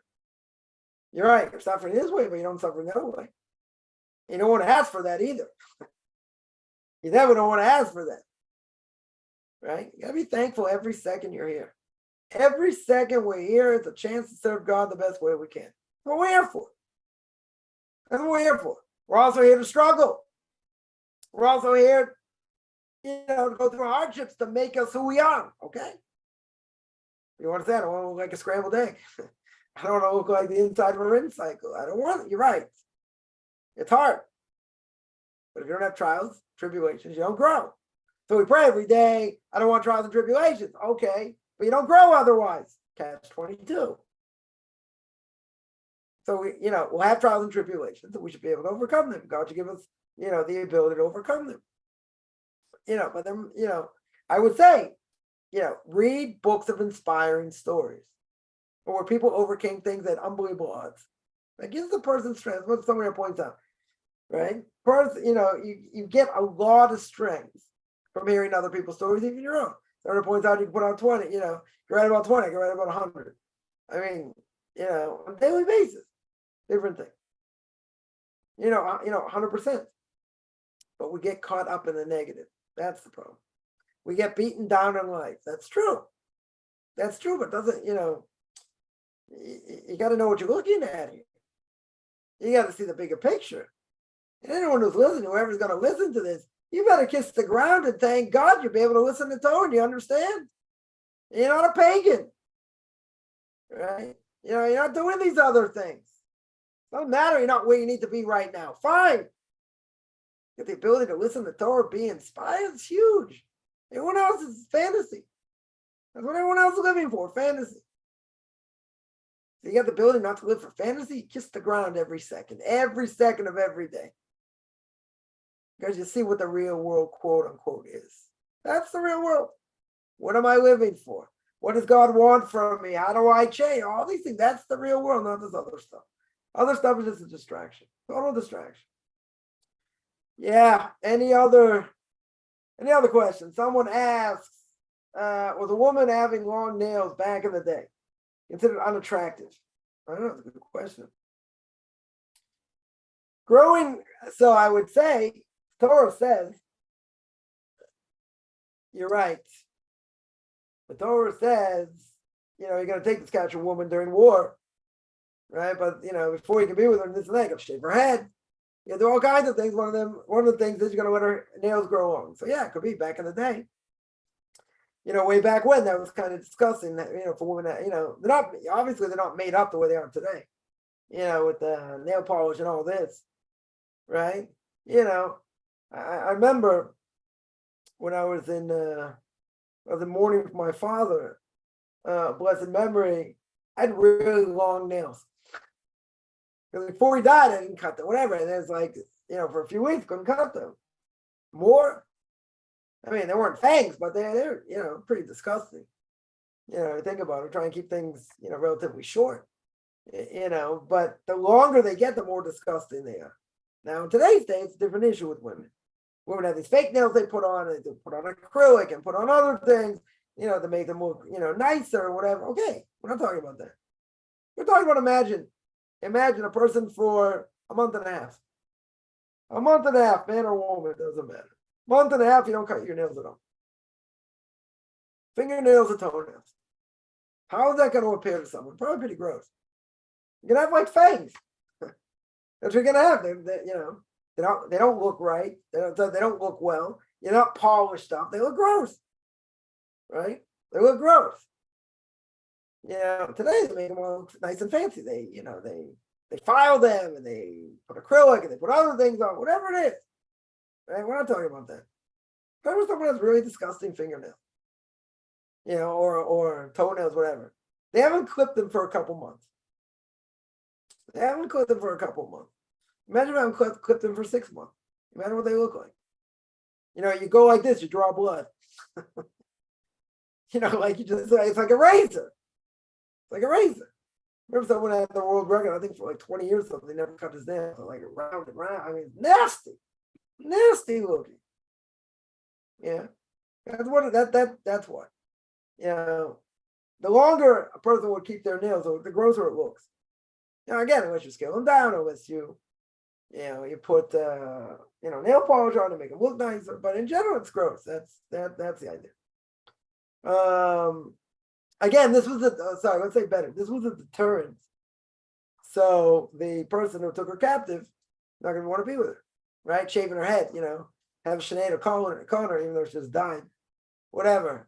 She shaved her head, right? So a woman's really not so pretty bald. I mean, you can tell me, okay, chemotherapy, she lost her hair, she wears a wig or a hairpiece or whatever, okay, right? But in general, Kojak style, that's not so attractive. That's definitely not so attractive. Yeah. So one of the things is she has to shave her head. So these are deterrents for the person not to be with her. These are deterrents. That was the whole point. Someone's got, you're going to let her grow her nails long. She has to shave her head. I mean, come on. She'll have, less hair than you do. That's, for a guy, that's, I don't know. That doesn't seem so attractive. Woman's hair is supposed to be considered licentious, right? So what do? You shave the most important thing to her just about is her hair. In general, that's going to be a problem. But in this case, you want to make her look disgusting so you won't be with her. It's a deterrent against the evil inclination, right? And, it's what a lot of the commentaries say over here. It says when you go to war, we're not talking physical war, even though the Torah seems to be saying that, but talking about the spiritual war against your evil inclination. A lot of commentaries say this, right? It's talking about the evil inclination and fight against the evil inclination. But yeah, that was potentially one of the reasons that, let her nails grow long so she wouldn't be attracted to this guy, right? That's one of the reasons. Yeah. Any other questions?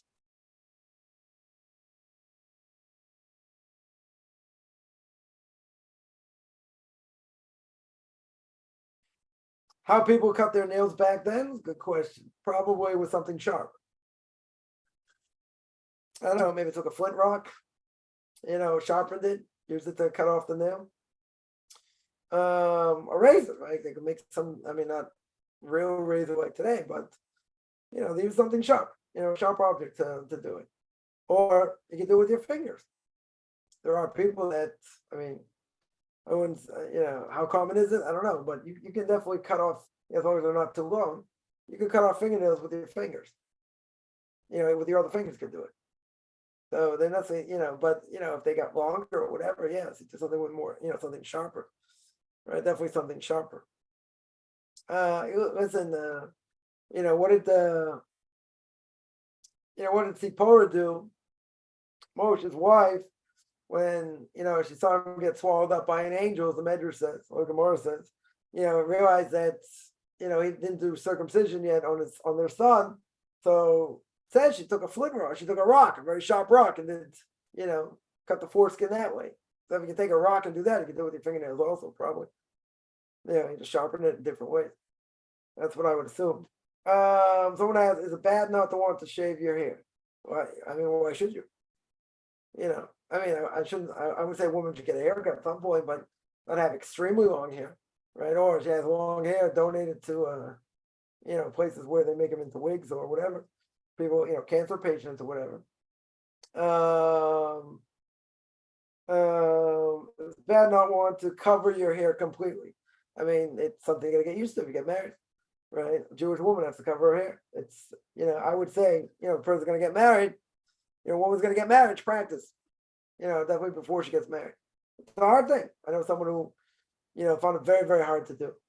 They have a lot of hair, more hair than I'll ever see in my lifetime. And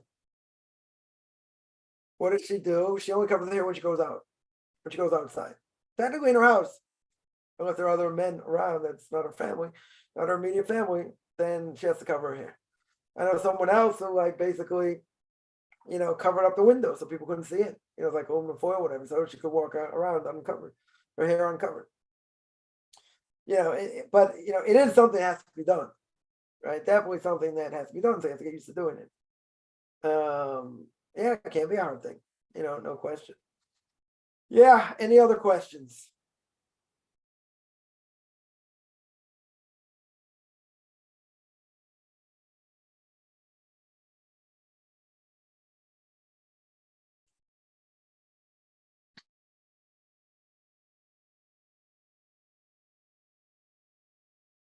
All right, so no question. I'm going to stop here. I just every Sunday, 9:00 Eastern time, 4:00 Israel time. Anyone has any questions, feel free.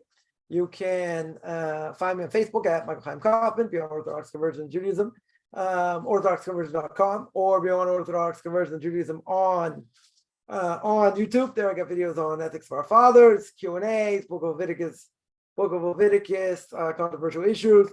Another thing I'll mention is still some openings for spiritual coaching, whether one-on-one or in a group. And the group will be this week, Wednesday, 5:00 Eastern time, 5:00 Israel time, 10:00 Eastern time. And anyone has any questions, send me an email, rabbichaimkaufman@gmail.com, RBBICHAIMCOFFMAN, gmail.com. We're having a good beginning of the day, middle of the day, almost end of the day. And everyone have a great